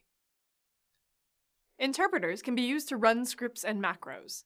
Systems can use an interpreter to drive programmable actions specified by the user. Scripts are often used for automating common tasks. For example, users can write scripts to schedule tasks, performing repetitive actions, and compose complex tasks that invoke other commands. Macros are an evolution of scripts, and became popular with the introduction of graphical user interfaces. A macro records keyboard and mouse inputs so that they can be executed later. This allows users to record interactions with a user interface, which may be either repetitive or complex, and then replay the recorded actions in a simple and quick way. An interpreter allows you to add functionality to a system, or extend existing functionality of a system. This is done by composing pre-existing functions together in a specific sequence in order to create something new. These pre-existing functions are defined by the system architecture and offered to the user. The developer thus avoids the need to implement all possible combinations of functionality. For example, a web browser extension, not a plugin, is a component that adds new functionality to the browser and can customize the pages that the browser renders. Such a component is typically implemented in a language like JavaScript, to be run by an interpreter embedded in the browser. Having a system with a built-in interpreter is not only beneficial to developers, it encourages end users to implement their own customizations. Toward this end, a system can offer an easier-to-use language that has domain-specific abstractions suited to the needs and thinking of the end users. This is an advance over requiring end users to use the general programming languages that professional software developers use. Besides building an interpreter into a system, the system itself can be implemented in a language that runs upon an interpreter. This can make your system more portable, so it can work on platforms that the interpreter supports. The interpreter and its environment essentially abstracts the underlying platforms, so your system can be more platform independent. Portability is becoming more important with the rise of virtual machines and virtual environments. With more services being hosted in the cloud, it is becoming increasingly important to be able to develop and deploy software systems onto hardware that you have no control over. However, interpreters can be slow. Basic implementations spend little time analyzing the source code and use a line-by-line translate and execute strategy. This is a classic trade-off. It may be faster and more flexible for developers to use an interpreted language, but slower for the computer to execute it. Let's take a look at an example of where interpreters are used for Java programs. Java programs are first translated into an intermediate language that is loaded into a JVM, short for Java Virtual Machine, which then executes the intermediate language. The JVM will attempt to optimize the intermediate instructions by monitoring the frequency at which instructions are executed. The instructions that are executed frequently get translated into machine code and executed immediately. On the next execution of the same intermediate instructions, the JVM uses lazy linking to point the program to the previous machine code translation. Instructions that are not used frequently are left for the interpreter of the JVM to execute. This decreases execution time, since frequently used instructions do not need to be constantly translated, and the entire program does not need to be translated all at once. The JVM also provides portability to Java programs, allowing them to run on many operating environments. Interpreters support many different uses, such as scripting, creation of macros, and enabling programs to work across different computer architectures. As a designer, it's important that you understand the role of interpreters in a systems architecture, as they can be used to address needs for programmability, flexibility, and portability.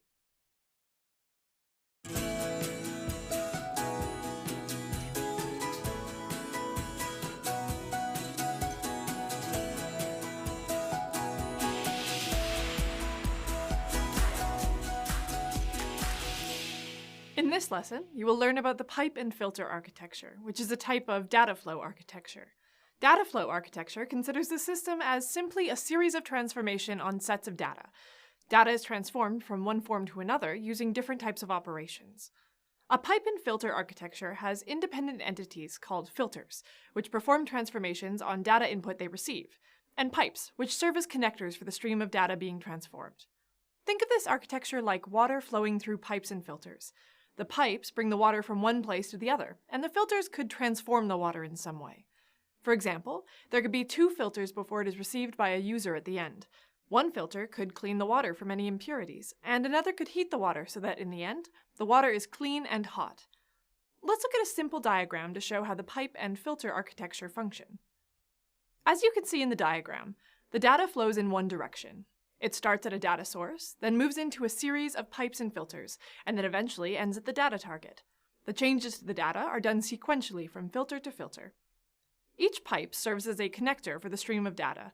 It transmits the output of one filter as input for the next filter. Each filter performs its local transformation on the data input it receives from the previous pipe, and then it sends the output onto the next pipe.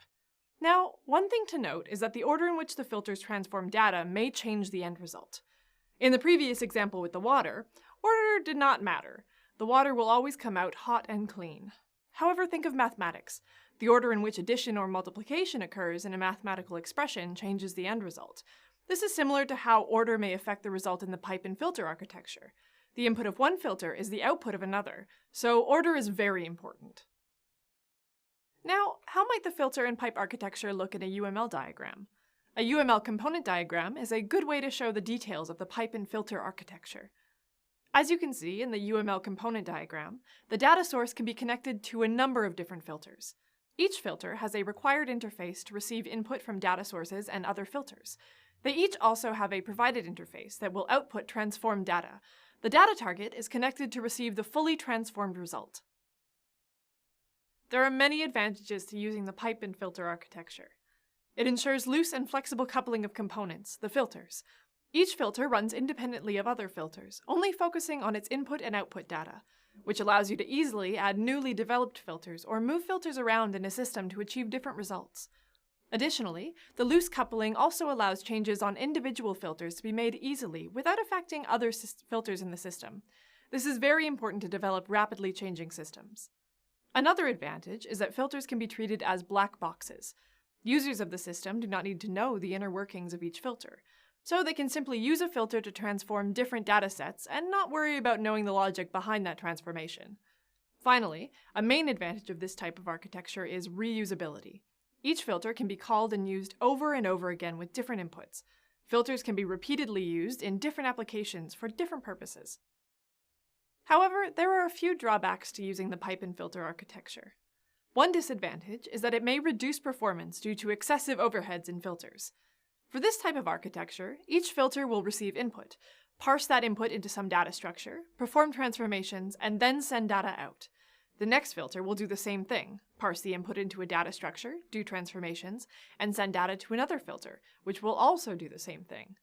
If each and every filter has to do this process, with similar parsing and output stages, that's a lot of overhead. As more and more filters are added, the performance of the system will rapidly diminish. Additionally, this architecture may cause filters to get overloaded with massive amounts of data to process.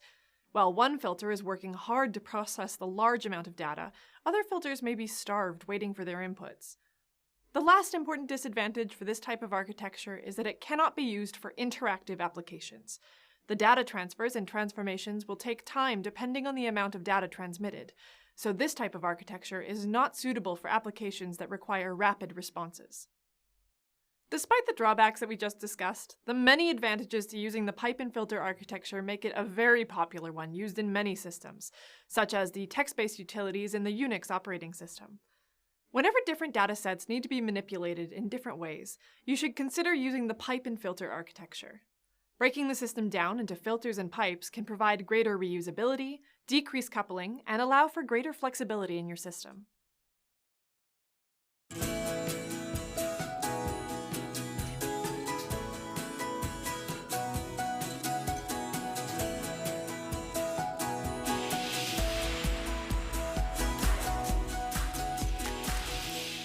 Next, we will take a look at the event-based architectural style, which derives from the event-driven programming paradigm. In this architectural style, the fundamental elements in the system are events. Events can be signals, user inputs, messages, or data from other functions or programs. Events act as both indicators of change in the system and as triggers to functions. In this paradigm, functions take the form of event generators and event consumers. Event generators send events and event consumers receive and process these events. A function can be both an event generator and an event consumer. You're probably familiar with functions being explicitly invoked by other functions.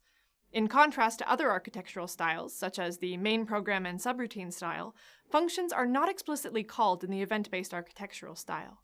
Instead, event consumers are called implicitly, based on events sent from event generators. We say that event-based functions experience implicit invocation. The defining feature of implicit invocation is that if functions are not in direct communication with each other, all communication between them is mediated by an event bus. For now, we can think of the event bus as the connector between all event generators and consumers in the system. Further on in this lesson, we will see how it does this job. To achieve this structure, we first bind an event and an event consumer via the event bus. That is, each event consumer registers with the event bus to be notified of certain events. When the event bus detects an event, it distributes the event to all appropriate event consumers. Because all events must pass through the event bus, it is a critical part of the system. This structure may seem a little familiar to you, and it should be. Earlier in the specialization, during our study of design patterns, you learned the observer pattern. The observer design pattern actually manifests the event-based architectural style. One way to implement the event bus is to structure the system to have a main loop that continually listens for events. When an event is detected, the loop calls all the functions bound to that event. In many cases, we will want an event consumer to notify other functions when it has completed its task, or to send a state change. So this function must also be an event generator. This function will implicitly invoke other functions to run after it's completed. It does this by sending out an event to the event bus. As always, when that event reaches the event bus, corresponding event consumers will be triggered and the next computation can take place. We can use the example of a code editor to help visualize this structure. After editing a file, consider what happens when the Save button is clicked. This click generates an event from the editor that is sent to the event bus to indicate that the project is ready to be rebuilt. A build tool is triggered by this event to process the file. On completion of the build tool generates an event that is sent to the event bus. The event bus passes along this event to the editor and to the test tool. When the editor receives the event from the event bus, it presents the latest project status. When the test tool receives the event from the event bus, it begins running tests. When the test tool finishes, it sends a test completion event to the event bus. The editor receives this event and presents the latest test status. Notice that in this example, the build tool, test tool, and editor are all event generators and consumers. All of the indirect communication between functions may not be as efficient as explicit function invocation, so it's a good idea to take this into consideration as you design your system. In the event-based architectural style, event generators do not necessarily know which functions will be consuming their events, and likewise, event consumers do not necessarily know who is generating the events they handle. This loose coupling of functions makes it easier to evolve and scale the system. Adding new functionality for an existing event is as simple as registering a new event function pair to the event bus and adding a new event consumer. Next, let's consider how objects and data will be updated in this system. If objects in the system are globally accessible, then event consumers may change the shared state as they process an event. However, this design may be risky because event consumers can be called asynchronously. With asynchronous calls, an event consumer does not need to wait for other event consumers to finish running before itself running. This means that two event consumers could be running at the same time on the same shared data. On the one hand, systems that allow asynchronous function calls may increase the efficiency of the system. But, on the other hand, asynchronous calls can result in race conditions, where the shared data may not be updated correctly. We say a system has race conditions when the behavior of the functions depend on the order in which they are called. One way to coordinate function access to shared data is through a semaphore. A simple binary semaphore may consist of a variable that toggles between two values, available and unavailable. Available indicates that the shared data is not in use, and unavailable indicates that the shared data is in use by a function. To make this concept less abstract, let's consider an analogy. Imagine that you are at a clothing store and have selected some clothes to try on. You make your way to a row of fitting rooms. How do you know if a room is available? Near each door handle, you see either a green or red indicator that conveys whether a changing room is available or unavailable, respectively. You enter a room whose indicator is green. When you lock the door behind you, the indicator switches to red to convey the room is unavailable. Even if someone tried to enter a room with a red indicator, they would not be able to do so, as it's locked. After you've tried on the clothing, as you unlock the door to leave the room, the indicator switches back to green. In this way, the access to each changing room area is simply managed through use of the door indicators. Now, let's get back to thinking about semaphores in terms of code. A semaphore has a special operation to check and toggle its value in a single step. Any function that would like to access the shared data must first check the value of the semaphore before proceeding. If the value is set to unavailable, then the function must wait, and may check back again later. If the value is set to available, it is at once toggled to unavailable before the function proceeds to access the shared data. When the function no longer needs access, it will toggle the semaphore value to available to indicate that the shared data is no longer in use. In this way, a semaphore can be used to control access to shared data. Alternatively, if an object is not globally accessible and its state is changed by an event consumer, then some indication of this must be sent back to the event bus before the function ends. This way, event consumers to that event will be aware of the state change. In this architectural style, events and functions do not occur in a predictable way. There are no guarantees of exactly when an event will be handled, how long it will take to be handled, or when an event generator will emit an event. Because of this asynchronous behavior, the control flow is entirely based on which events occur during its execution and in what order. Event-driven systems must pay special attention to avoid introducing bugs caused from asynchronous events. Now that we've learned about the structural and behavioral details of this style, let's move on to an example so we can see how this would be applied. An example of a system that can be implemented using an event-based architectural style is Cookie Clicker. Cookie Clicker is an interactive game. The goal of this game is to collect as many cookie points as possible by clicking on an image of a cookie with your cursor. To collect points in our simplified variation of the game, you either click the cookie manually, or click the cursor icon to purchase a blue cursor that will automatically click the cookie for you at regular time intervals, thus helping you collect cookie points faster and with less work on your part. In more detail, we will design the system to do the following. Increase the total cookie points by 1 each time the player manually clicks the cookie. When the buy clicker icon is clicked, 5 cookie points are deducted from the total cookie points and a new blue cursor is added around the cookie. And every 5 seconds, the blue cursor surrounding the cookie automatically clicks the cookie and the total cookie points increases by the number of blue cursors surrounding the cookie. An event-driven way to achieve this behavior is as follows. The system will use a main event loop to listen for events.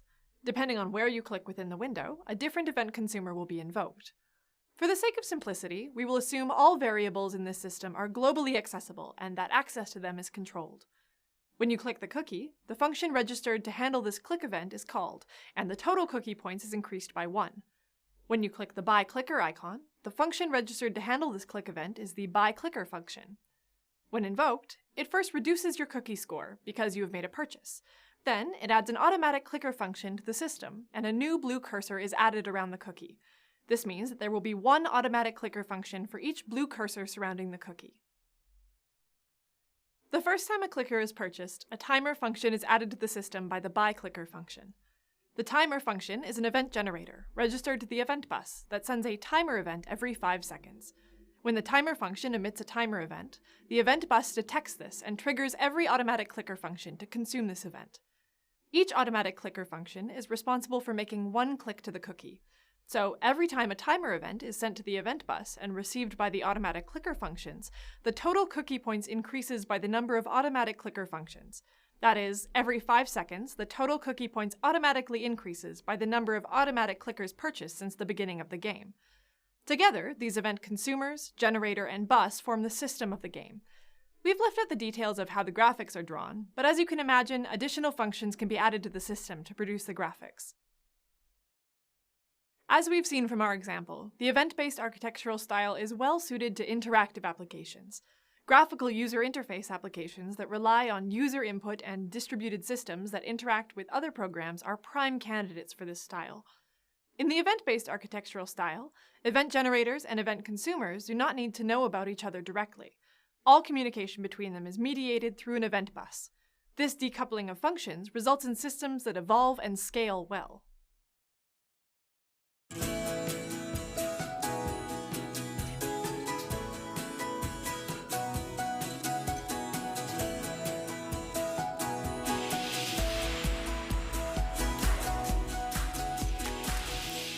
We use software to control all sorts of industrial processes. Whether it's a wastewater treatment plant or a semiconductor fabrication facility, process control is important in many processes to operate efficiently and safely. The most basic form of process control is called a feedback loop. Imagine that you have a simple real-world process to control, a room. In this room, you have a heating vent and a thermostat. Your goal is to provide a comfortable room temperature. A feedback loop has 4 basic components: a sensor, a controller, an actuator, and the process itself. In this case, the sensor is the thermostat, and the controller is the software. The actuator provides a physical means to manipulate the process. This may also be called an effector. The process is the room itself. Your feedback loop might work something like this. First, the sensor reads the temperature. It's 15 degrees Celsius. That's not very comfortable for the people in the room. The sensor sends this reading to the controller, your software. The software computes the difference between the desired temperature of 21 degrees and the actual temperature, 15 degrees, which of course is 6 degrees difference. The desired temperature is called the set point, while the difference between the set point and the actual value is called the error. Because the temperature is too low, the controller tells the heating vent to open. Now there is hot air going into the room. Eventually, it heats up to 21 degrees, which is the desired temperature. Now the thermostat reads 21 degrees. The controller compares this to the set point and finds no difference, no error, so it tells the heating vent to close. Now, no more hot air is flowing into the room, so the temperature does not rise anymore. The vent will remain closed until the temperature falls below 21 degrees. From a software point of view, the controller logic must run continuously. It is not only run once, but many times, because the process is always changing. The temperature of the room must always be checked to see if it is still at the set point. The frequency, or how often the loop runs, depends on the desired level of control and the sensitivity of the system. For example, controlling a self-driving car has much tighter timing constraints than controlling a room's temperature. The temperature of a room is also much slower to change than many processes, so checking it every microsecond is not necessary or useful. At their heart, every feedback loop follows a similar form to the example above, but there are ways to improve. In the example above, the heating vent can only be open or closed. This leads to a problem. If the heating vent is wide open, too much heat will be added to the room before the thermostat detects it, because the hot air takes time to mix into the room. The occupants will be uncomfortable again, because now it's too hot. Let's make an improvement. Now, our heating vent can be 0% open or 100% open, or anything in between. The controller reads the error and opens the vent according to how big the error signal is. Now, when you are close to the set point, the heating will slow down, so that you can approach the set point gradually. This is called a proportional controller, because the amount the vent is open is proportional to the difference between the set point and the actual temperature. For reasons that are outside the scope of this course, proportional controllers also have undesirable effects, so there are improvements to them.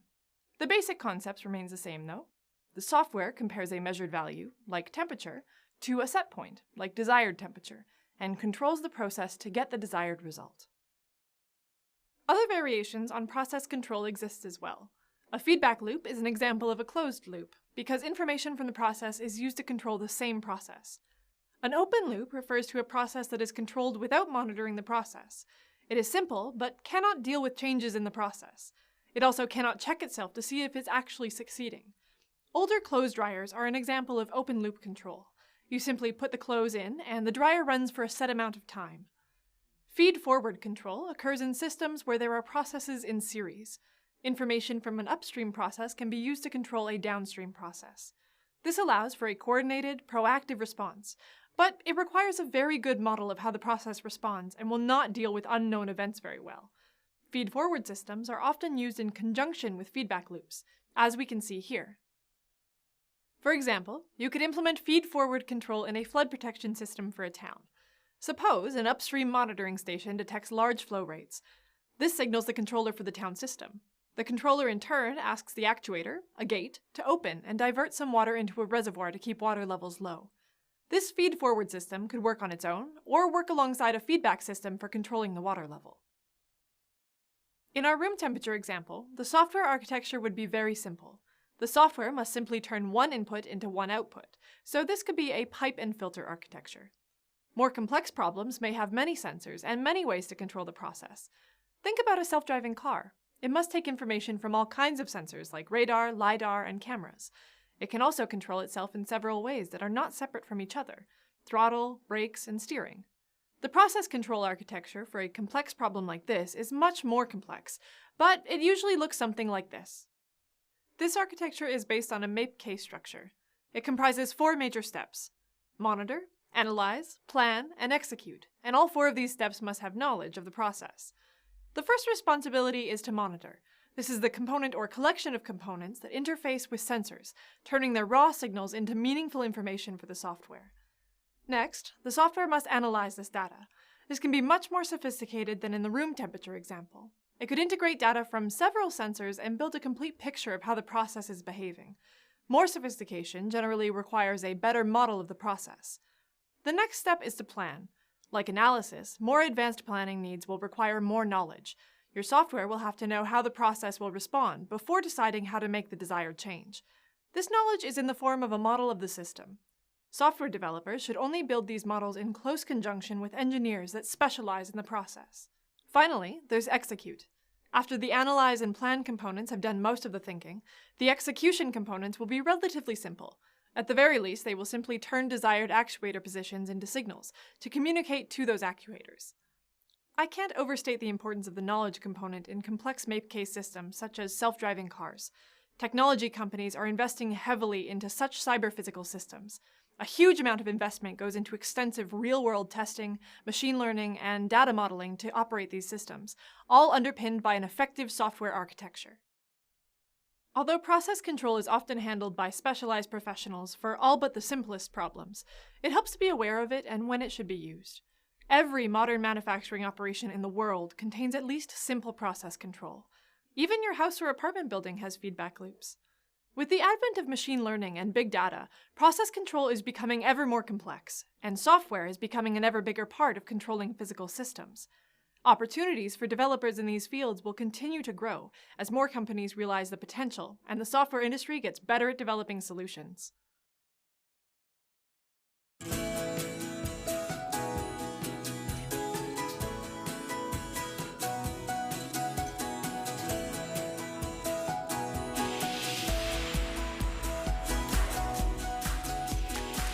Welcome to the third module of the Software Architecture course. So far, we've talked about the ways in which architectures are represented and communicated visually, as well as various software architectures themselves.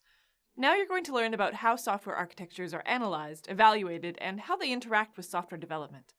What makes an architecture good or bad for the given problem? How do we identify its quality and identify improvements? How can we use architecture to plan development and structure a development team? How can we realize opportunities for reuse to reduce costs and increase development efficiency? These are the practical kinds of architectural questions you will explore in this module. Let's begin. Software architecture aims to combine software design patterns and principles in order to define the software's elements, their properties, and how the elements interact with each other. We've explored the characteristics, qualities, and implementations of each design pattern and principle in the previous courses. We also looked at the various software issues that they address. It stands to reason that if the architecture of a system is just a set of design patterns and principles, then you can determine the capabilities and the quality of the architecture based on the various elements. However, this is not the case, because design patterns are good at addressing one specific technical problem, but are poor at addressing the wide range of business needs and concerns. Modern systems need to be able to address these problems as well, not just the technical issues. Therefore, system architectures are more concerned with addressing the bigger picture, which includes functional and non-functional aspects of the system. An architecture will set guidelines for design patterns and principles in order to ensure the system has conceptual integrity so that there is consistency throughout. Where individual design patterns and principles are concerned primarily with functional software issues, software architecture must also consider non-functional requirements. For instance, if we take a look at all the different design patterns that were introduced in the previous course, there are a number of software qualities that they don't touch. For example, design patterns can improve a system's maintainability, reusability, and performance, but they don't address qualities such as testability, usability, and availability. Software architecture addresses these qualities by carefully structuring and coordinating design patterns in order to construct a unified system. Thus, the architecture of a system is qualified by how well the entire combination of software elements work together to provide functionality and handle potential system issues. In addition, the architecture is also qualified by how well the design addresses user experience and ease of development. Software architecture is not inherently good or bad.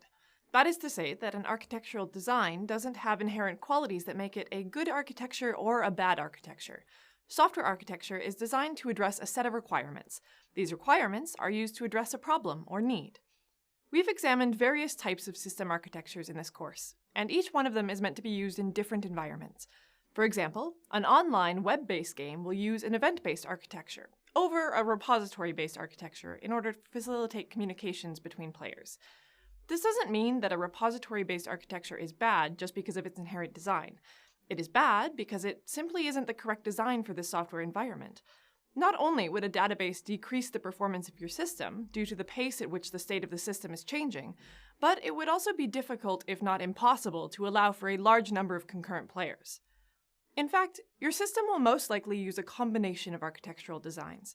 The requirements for modern systems are complex, and there may not be a clear-cut software architecture that is capable of addressing all the requirements.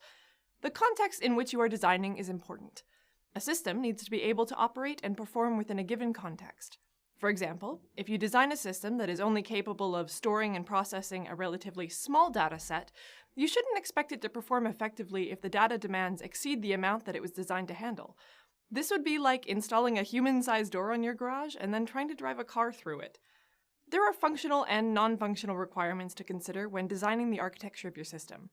Of course, the software must address all the functional requirements, but you also need to design to meet non-functional requirements as well.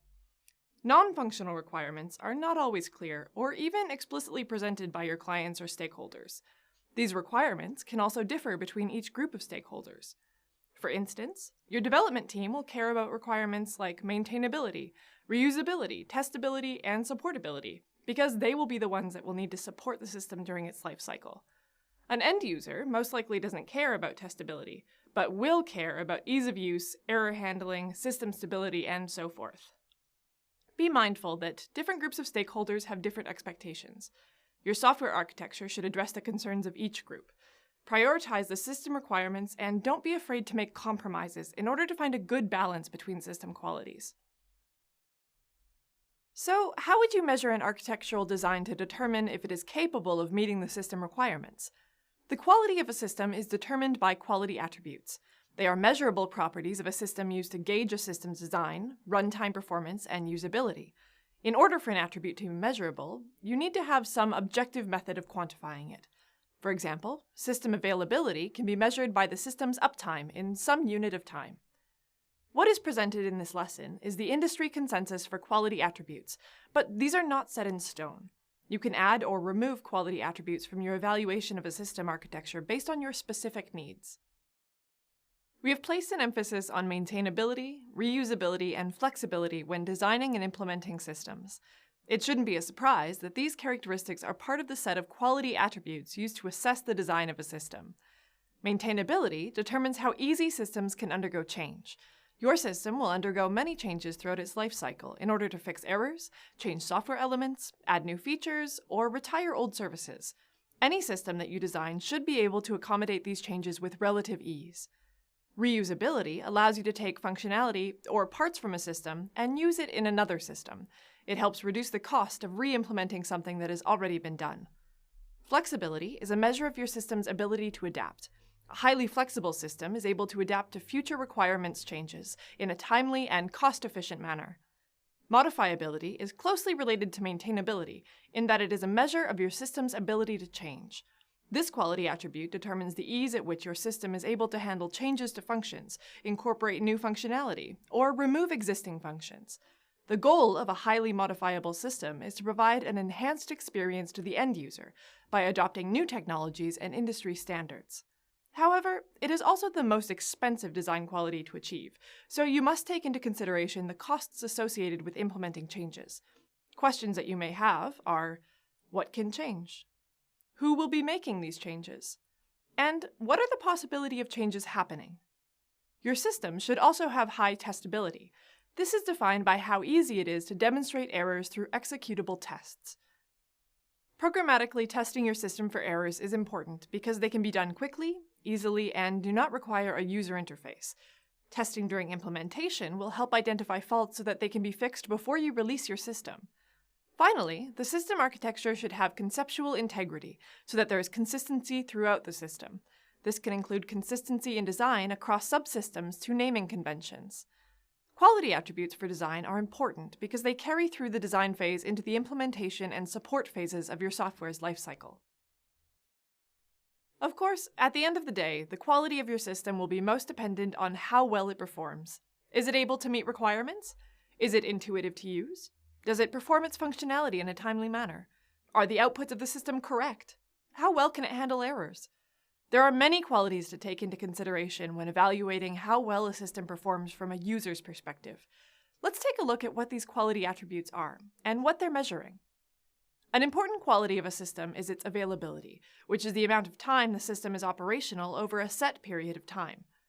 The reason a system's availability is measured by its uptime is because you want to know how well it is capable of recovering from issues such as system errors, high loads, or updates. Your system should be able to recognize and try to prevent these issues from causing downtime. Interoperability is the extent of your system's ability to understand interfaces and use them to exchange information under specific conditions with external systems. A system's interoperability is measured by how well your system is able to recognize and respond to other systems, as outlined in the semantic documentation that describes how communication and information sharing should be handled. Most modern systems are interoperable and don't exist in isolation. They must be able to exchange information with others and be able to interpret the data that is being exchanged. A well-designed interoperable system has a defined context in which it exchanges information. This includes communication protocols, data formats, and with whom the system is allowed to exchange information with. The security of your system is how well your system is protected from unauthorized access and use. Modern systems generally contain sensitive information about a business or its clients. This information should only be accessible to end users that are authorized to see it. Furthermore, sensitive data should also be readily available only to those with authorization, and the system should provide data integrity. This means controlling who can see the data versus who can also change the data. Performance determines how well your system is able to respond to a user command or system event. It is measured by the system's throughput and latency. Throughput is the amount of output produced over a period of time, while latency measures the time it takes to produce an output after receiving an input. This quality attribute has historically been very important to users, therefore it has a major influence on architectural design. When you measure your system's performance, you want to have a lower price per unit of performance. With the advancements in technology, this ratio has been steadily decreasing. Finally, usability determines how well your system is able to address the requirements of the end users. In order to have high usability, your system needs to be easy and intuitive to learn, minimize user errors, provide feedback to the user to indicate that the system has registered their actions, and make it easy for the user to complete their task. You aim for your system to provide a high-quality user experience, so your users will want to use it. Even if you have the most sophisticated system on the planet, an end user will avoid it if the experience is intolerable. Now that we have examined the quality attributes of a system's architecture, how do we go about designing a high-quality system? Since software architecture is not inherently good or bad, what really matters is being able to create or choose an appropriate architectural design for your system. This is important because the architecture is what will ultimately determine how functionality is implemented, how subsystems communicate with each other, and how end users will interact with your system. Imagine spending thousands, if not millions, of dollars and person-hours on a system that doesn't solve the problem it was supposed to. Now a company would need to decide if they want to keep and use the system as is, spend more time and money on fixing the issues, or scrap the software altogether. Another reason that software architecture is important is because it makes maintaining, supporting, and updating the system throughout its lifecycle much easier. If the qualities achieved by the architecture are relatively poor, then it will be difficult for you to support changing needs. Software architectural design or selection should be a meticulously planned process. You shouldn't randomly select and implement architecture, then make changes and hope for the best. A high-quality system does not need to be complex. More often than not, an overly complex system makes it more difficult and time-consuming to produce. Thus, if you are able to produce a high-quality system while minimizing the complexity in the design, then it is usually better. If a simpler architecture can satisfy all the system requirements and achieve a high-quality design while needing less time and less money, it makes sense to go with that. Another important part of producing a high-quality system is to have detailed and up-to-date documentation. This will allow you to disseminate the architectural vision to your coworkers, so that they know how the functionalities of the system are designed, and how each software element interacts. The architectural knowledge of your system shouldn't reside with just one person. If this person decides to leave the company, go on vacation, retire, fall ill, or meet a tragic end, then the development of your system can be in jeopardy. Having detailed and current documentation of your system helps prevent time and money from being wasted should something happen to the architect. The process of designing a high-quality system architecture should be methodical. You should use a set of rules or guidelines for the design process and how your system will be structured. While the design rules or system structure rules vary from company to company within the industry, some of the more general rules should be common sense. Some design process guidelines include recognizing the importance of quality attributes and prioritizing them for each system being designed. The identified quality attributes should be kept up to date throughout the life cycle of the system. Each quality should also include details as to how the system will meet them and should note any trade-offs under various circumstances. Involving a technical lead in the design process. With the number of different technologies available today, it is unrealistic to be an expert in all of them. While architectural design can be applied to many different technologies, the implementation may pose enough of a challenge that some design decisions may need to be reconsidered or reevaluated. Having a technical lead take part in the system design will help with spotting these difficulties and provide the know-how needed when transitioning from design to implementation. Taking a design approach from the perspective of different groups of stakeholders. This can help ensure that your system will be able to address the needs of everyone that is involved. You can also create structural rules, which are used to ensure that there is conceptual integrity when implementing your system. Some examples of these rules are having well-defined subsystems that are assigned responsibilities based on design principles. You should be practicing design principles such as separation of concerns or information hiding when designing the subsystems of your system architecture. Having consistent implementations of functions across the entire system. If two or more subsystems need to achieve the same task, then the implementation of how to do the task should be reused throughout the entire system. Having a set of rules on how resources are used. Resources can be, but not limited to, memory, bandwidth, or threads that the system has access to. You want to have a well-defined set of rules on how the system utilizes its resources. For instance, bandwidth can be prioritized for customer transactions over queries in an online store. There are many factors that play a role in determining the quality of your system architecture. A system's quality attributes help you to measure and gauge how well designed your software is, and guide you in your design decision-making. Remember that architecture is not good or bad, it is a matter of selecting the appropriate architectural solution for your problem. You should consider involving all groups of stakeholders in the design of your system so that all concerns are heard and addressed. Adopting good documentation practices to ensure that the details of your system design are not lost over time. Setting rules for design and implementation so that you are able to achieve high standards for your quality attributes. A properly designed system will consider quality attributes that address the developer's perspective by providing maintainability, reusability, flexibility, modifiability, testability, and conceptual integrity. The user's perspective by being available, interoperable, secure, performant, and usable.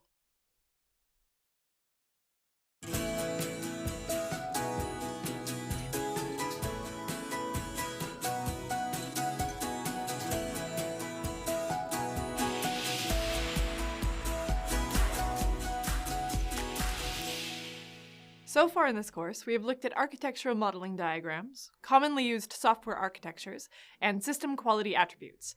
These are all excellent techniques that will help you to design your system. But how do you actually evaluate your design to determine if it's able to address the concerns of all your stakeholders? If your system is like a house, what would you need to know before designing it? You wouldn't make assumptions about the number of bedrooms, size of the kitchen, openness of the floor plan, or the number of floors that are needed.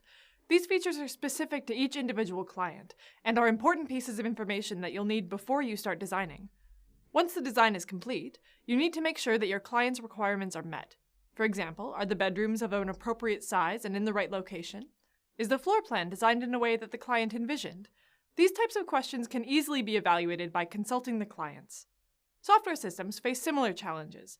They are designed to address the specific business needs of various stakeholders. However, analyzing and evaluating software architecture is more difficult because of the abstract nature of software. We need to use a methodical way of analyzing and evaluating a system's behaviors, quality attributes, and various characteristics. By being systematic, we can expect the architecture to be designed in such a way that it can meet a specific set of standards. In this lesson, we will take a look at how an individual quality attribute is specified for evaluation, and how to analyze the architecture as a whole. Previously, we explored quality attributes and the roles that they play in designing software. Each quality attribute measures a functional or non-functional requirement of a system. But how do we perform the measurement?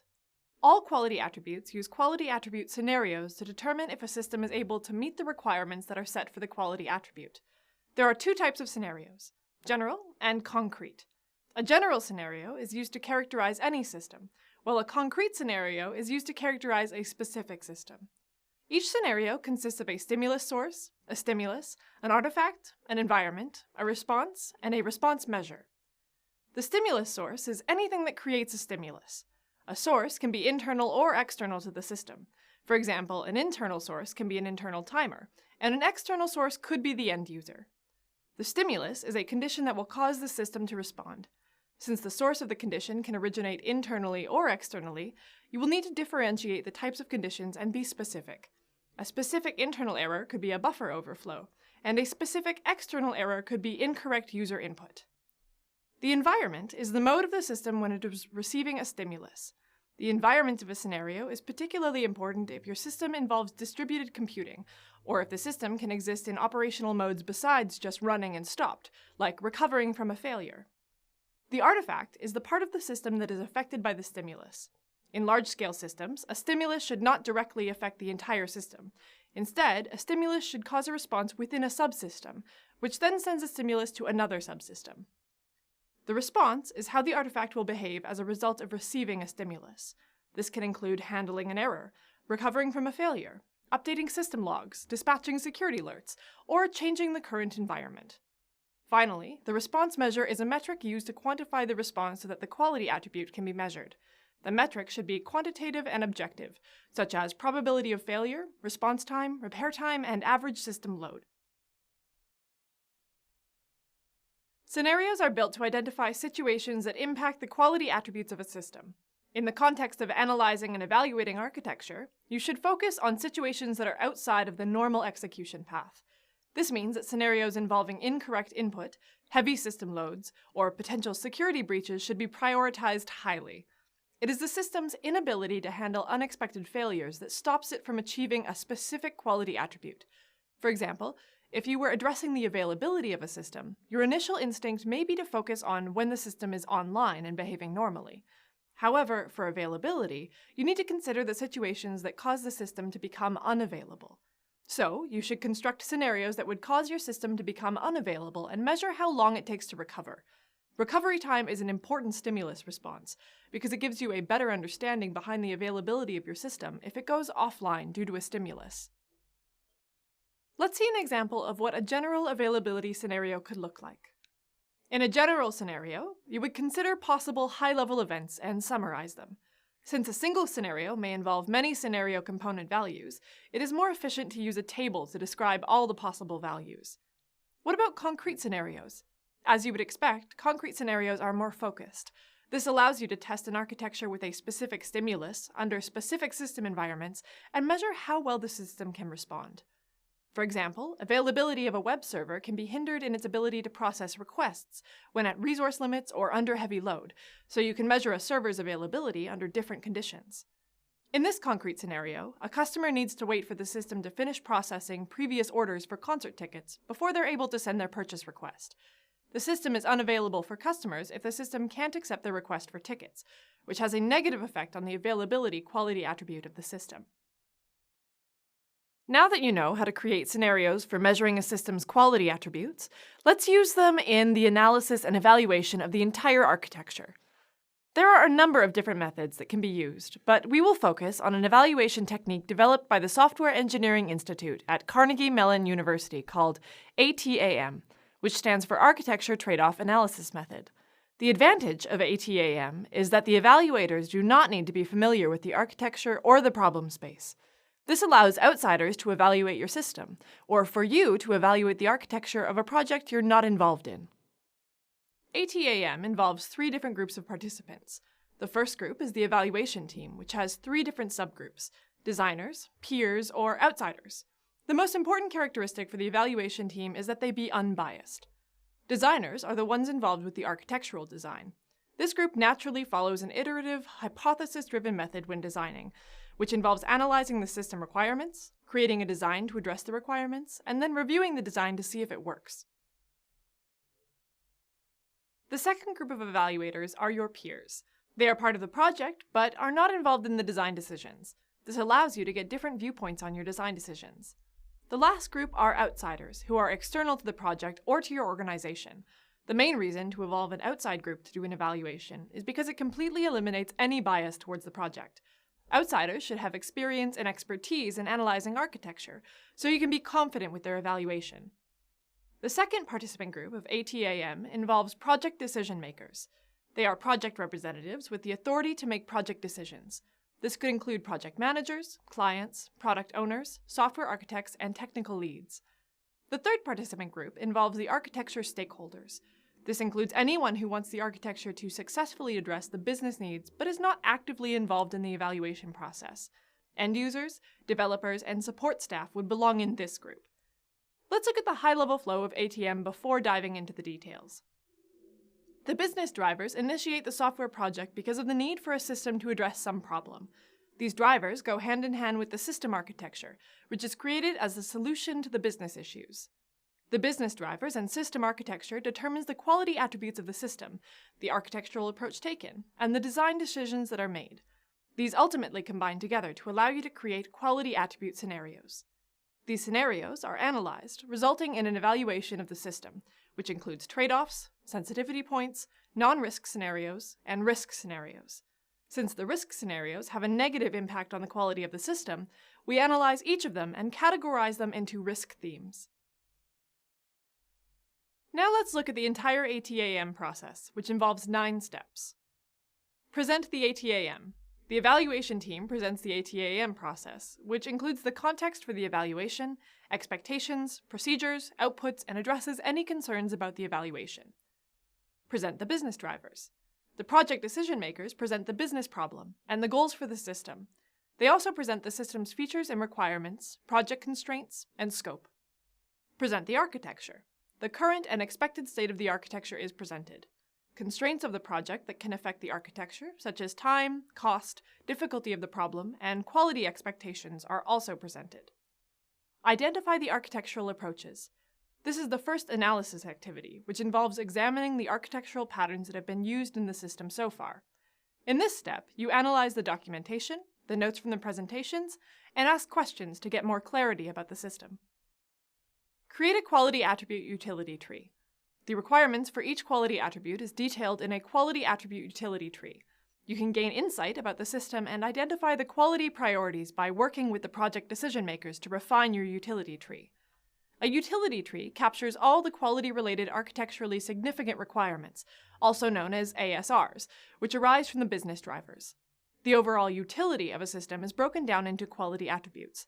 However, quality attributes are general, so the utility tree further refines quality attributes into attribute refinements, which are more specific qualities of a system. Once we have refined the quality attributes, we can then associate the ASRs with the appropriate attribute. Each ASR is given a priority value to denote if they are must-haves or not. In this example, we have used high, medium, and low, designated by H, M, and L, respectively. The priority values used may differ from system to system. Analyze the architectural approaches. Using the prioritized ASRs from your utility tree, examine the architecture and determine how it addresses each ASR. This allows you to identify and document the risk and non-risk scenarios, sensitivity points, and trade-offs. A sensitivity point identifies processes in a system that could affect the specific quality attributes of a system relative to an ASR. For example, high traffic may cause an increase in the system's latency. Trade-offs occur when you sacrifice one quality for improvements in another. For example, you could limit the number of concurrent users allowed on your system. This would limit the system's availability, but in return, you don't need to worry about increased latency due to growing system traffic. This step allows you to drill down into the capabilities of the system and the consequences of its design decisions. It's not meant to be comprehensive, but aims to identify the connections between the business drivers and the system architecture. Brainstorm and prioritize scenarios. Each group of participants creates quality attribute scenarios that are important to them and that they would expect when using the system. Scenarios that have similar quality concerns or behaviors can be merged together. This is meant to give you an idea of what the day-to-day system usage looks like, and insight into the environment that the system can be in. The scenarios are prioritized based on importance to each stakeholder, and the evaluation team compares the list with the prioritized ASRs in the utility tree. If the priorities of the stakeholders match closely with the priorities in the utility tree, then there is good alignment. Any additional scenarios discovered by the stakeholders beyond the original set of ASRs are usually considered a risk if there are lots of them. This means that the architecture is not able to address the needs of those who will be using or relying on the system. Reanalyze the architectural approaches. Similar to the earlier analysis, you create a utility tree, but you will use the top 5 to 10 scenarios prioritized in the previous step.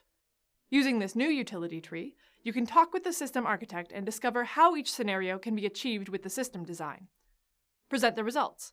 Finally, the results of the evaluation are compiled and presented. The risk scenarios are grouped together and are categorized into risk themes. Risk themes help to identify which business drivers are affected. The information presented includes all architecture documents, utility trees, risk and non-risk scenarios, sensitivity points, trade-offs, and risk themes.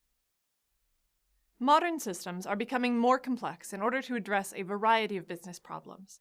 The challenge of designing system architectures is to be able to create complex systems while achieving all the requirements for the quality attributes.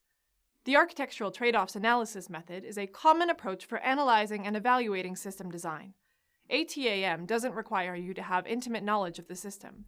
It involves all important stakeholders, and it puts emphasis on the system's quality attributes. Knowing the risks, sensitivity points, and trade-offs of your system is important.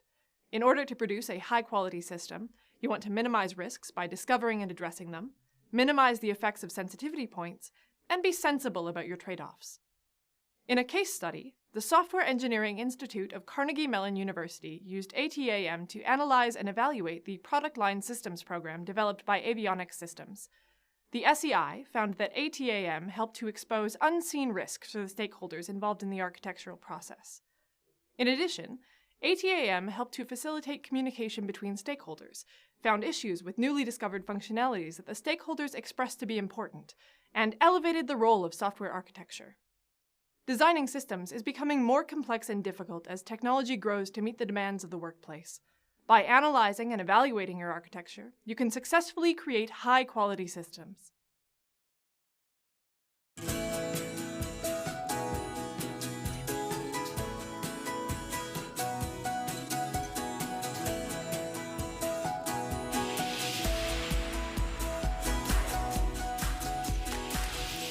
Imagine that you and another developer are tasked with 2 parts of the same software. You meet, discuss how these parts may interface, and go off to do work on your own. In all likelihood, this software will be organized just like the people that produced it, 2 components that communicate in agreed-upon ways. Extend this a little bit further. Now there are 5 people, 2 in one group and 3 in the other. In all likelihood, one group will split their problem into 2, and the other will split their problem in 3. Or perhaps the larger group will assign their third person to be concerned with the communication between groups, so that the 2 layers will each have 2 components. That's a situation you see in this diagram. A study at the Harvard Business School by McCormick and others in 2007 showed that looser organizational structures, such as in open source projects, led to more loosely coupled modular code. In-house development teams tended toward tighter coupling. They suggest this difference could be due to conscious choices by the developers, or just a natural consequence of the environment in which the software is developed. These examples illustrate Conway's law. A system will tend to take a form that is congruous to the organization that produced it. Putting a team together without regard to Conway's law may lead to unintended consequences for the software architecture. For example, your team may start out with the intention to build a highly modular and loosely coupled software system, but the team did not talk about the interfaces among the components at the time. However, you all work in the same room at the same office. The constant communication makes it too easy to bind the components together with tight coupling, because you did not plan the connections between components in advance. In the end, the code is not as reusable or maintainable as originally intended, because the structures of the work process and work group did not lead naturally to the desired result. On the other hand, knowledge of Conway's law can be harnessed to plan development teams around the desired architecture. Luckily, many programmers know Conway's law or intuitively understand it even if they don't know it by name. If you're putting together a team of developers, it helps to first plan the architecture that works best for the system and to organize the team around that architecture. If you're building a web application, for example, your architecture is likely to be N-tier with 3 tiers. You could have a team that builds the data backend, one team that builds the application logic layer, and one team that builds the presentation tier. Having some flexibility could also be useful in cases where implementation of a component is not yet known or may change. Conway's law implies that extra work may be needed to provide unified and scalable architectures. If you have 5 groups working on 5 subsystems of a software system, the software will probably end up being a set of paired integrations rather than a more extensible architecture. It would be better to split off some people into a new team, whose purpose is to consolidate and enforce common services across the whole system. Conway's law is widely known and widely applicable in the software world. It will help organize effective teams or identify inefficient ones. Despite its name, it's more of an observation and could be stretched or broken in some cases. Even then, it helps to be aware of it and the implications it holds for putting together your team of developers and your software architecture.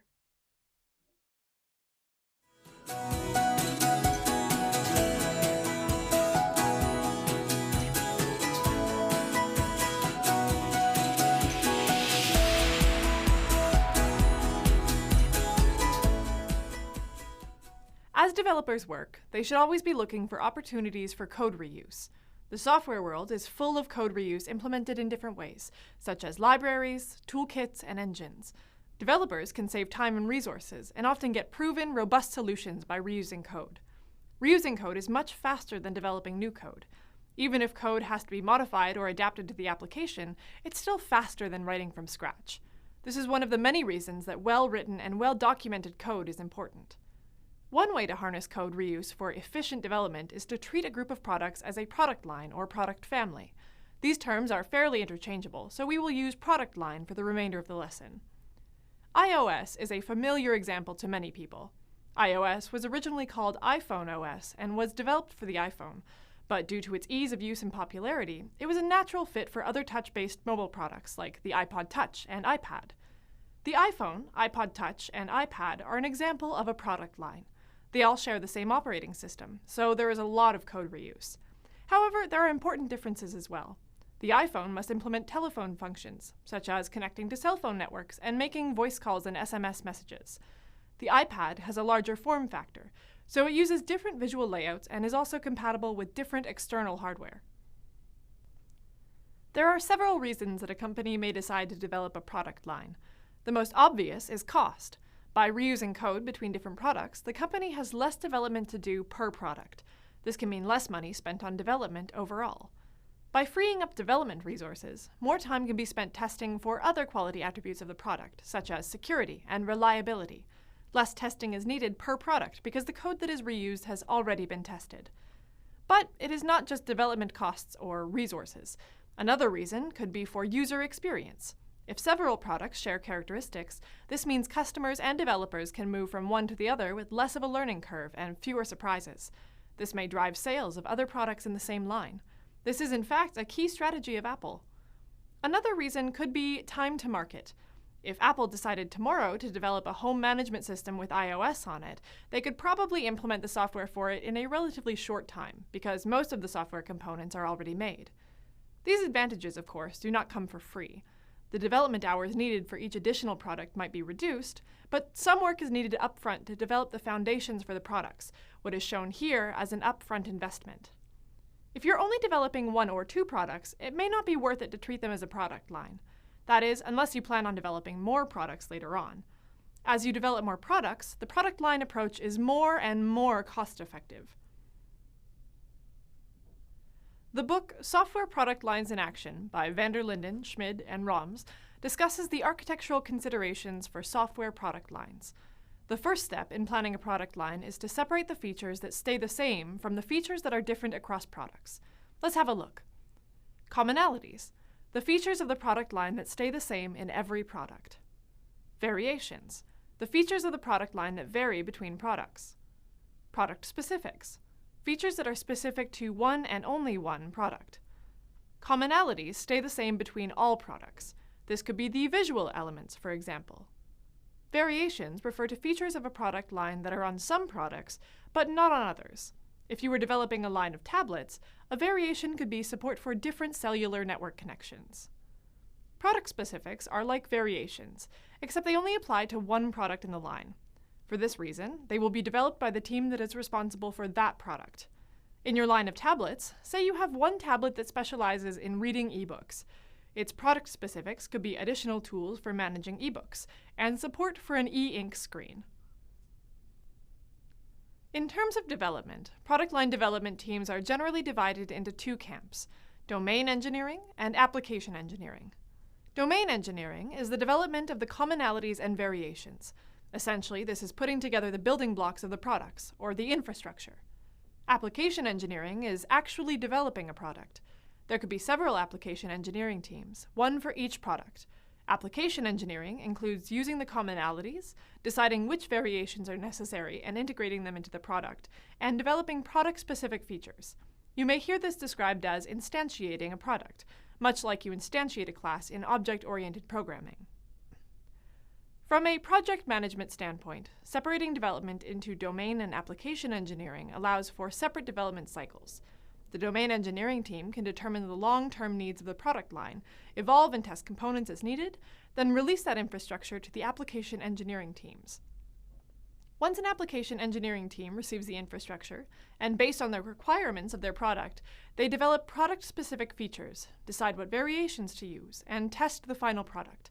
This can be done while the domain engineering team is working on the next update of the infrastructure. The products in a product line will likely have very similar architectures, since by nature they serve a similar purpose. So instead of each product having an architecture, the product line usually has an architecture that the products build on or change. The domain engineering team is responsible for this reference architecture. The reference architecture is designed with respect to the needs of the software, except it now must take into account all the current products in the product line. The developers on the domain engineering team may also design with future products in mind. Because there will be differences in the product line, the reference architecture must also include the capacity for variation. There are 3 general techniques to realize variations in a system. In the adaptation technique, a component has only one implementation, but supplies interfaces to change or add on to it.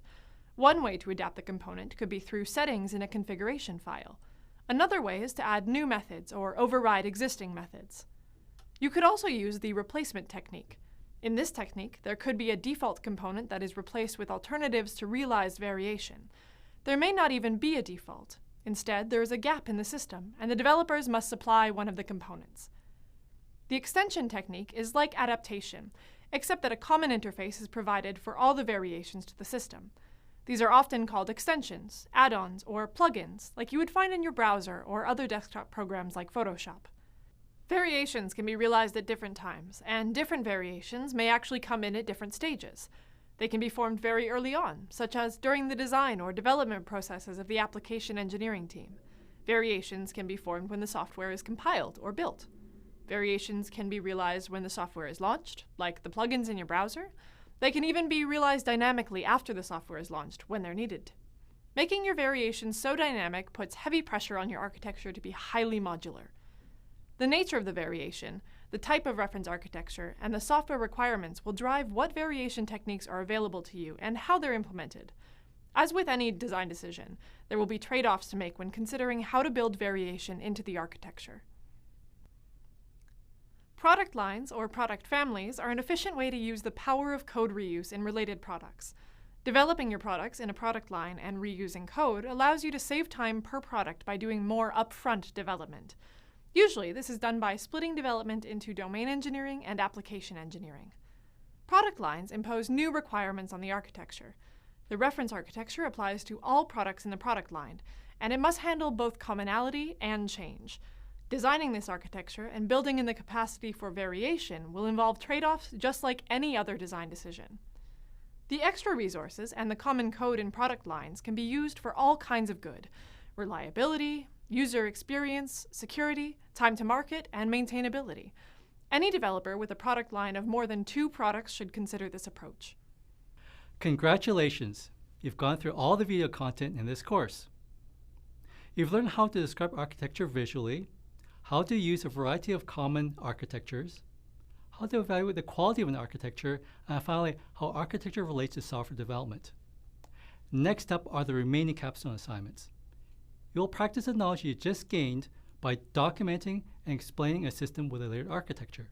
See you next time.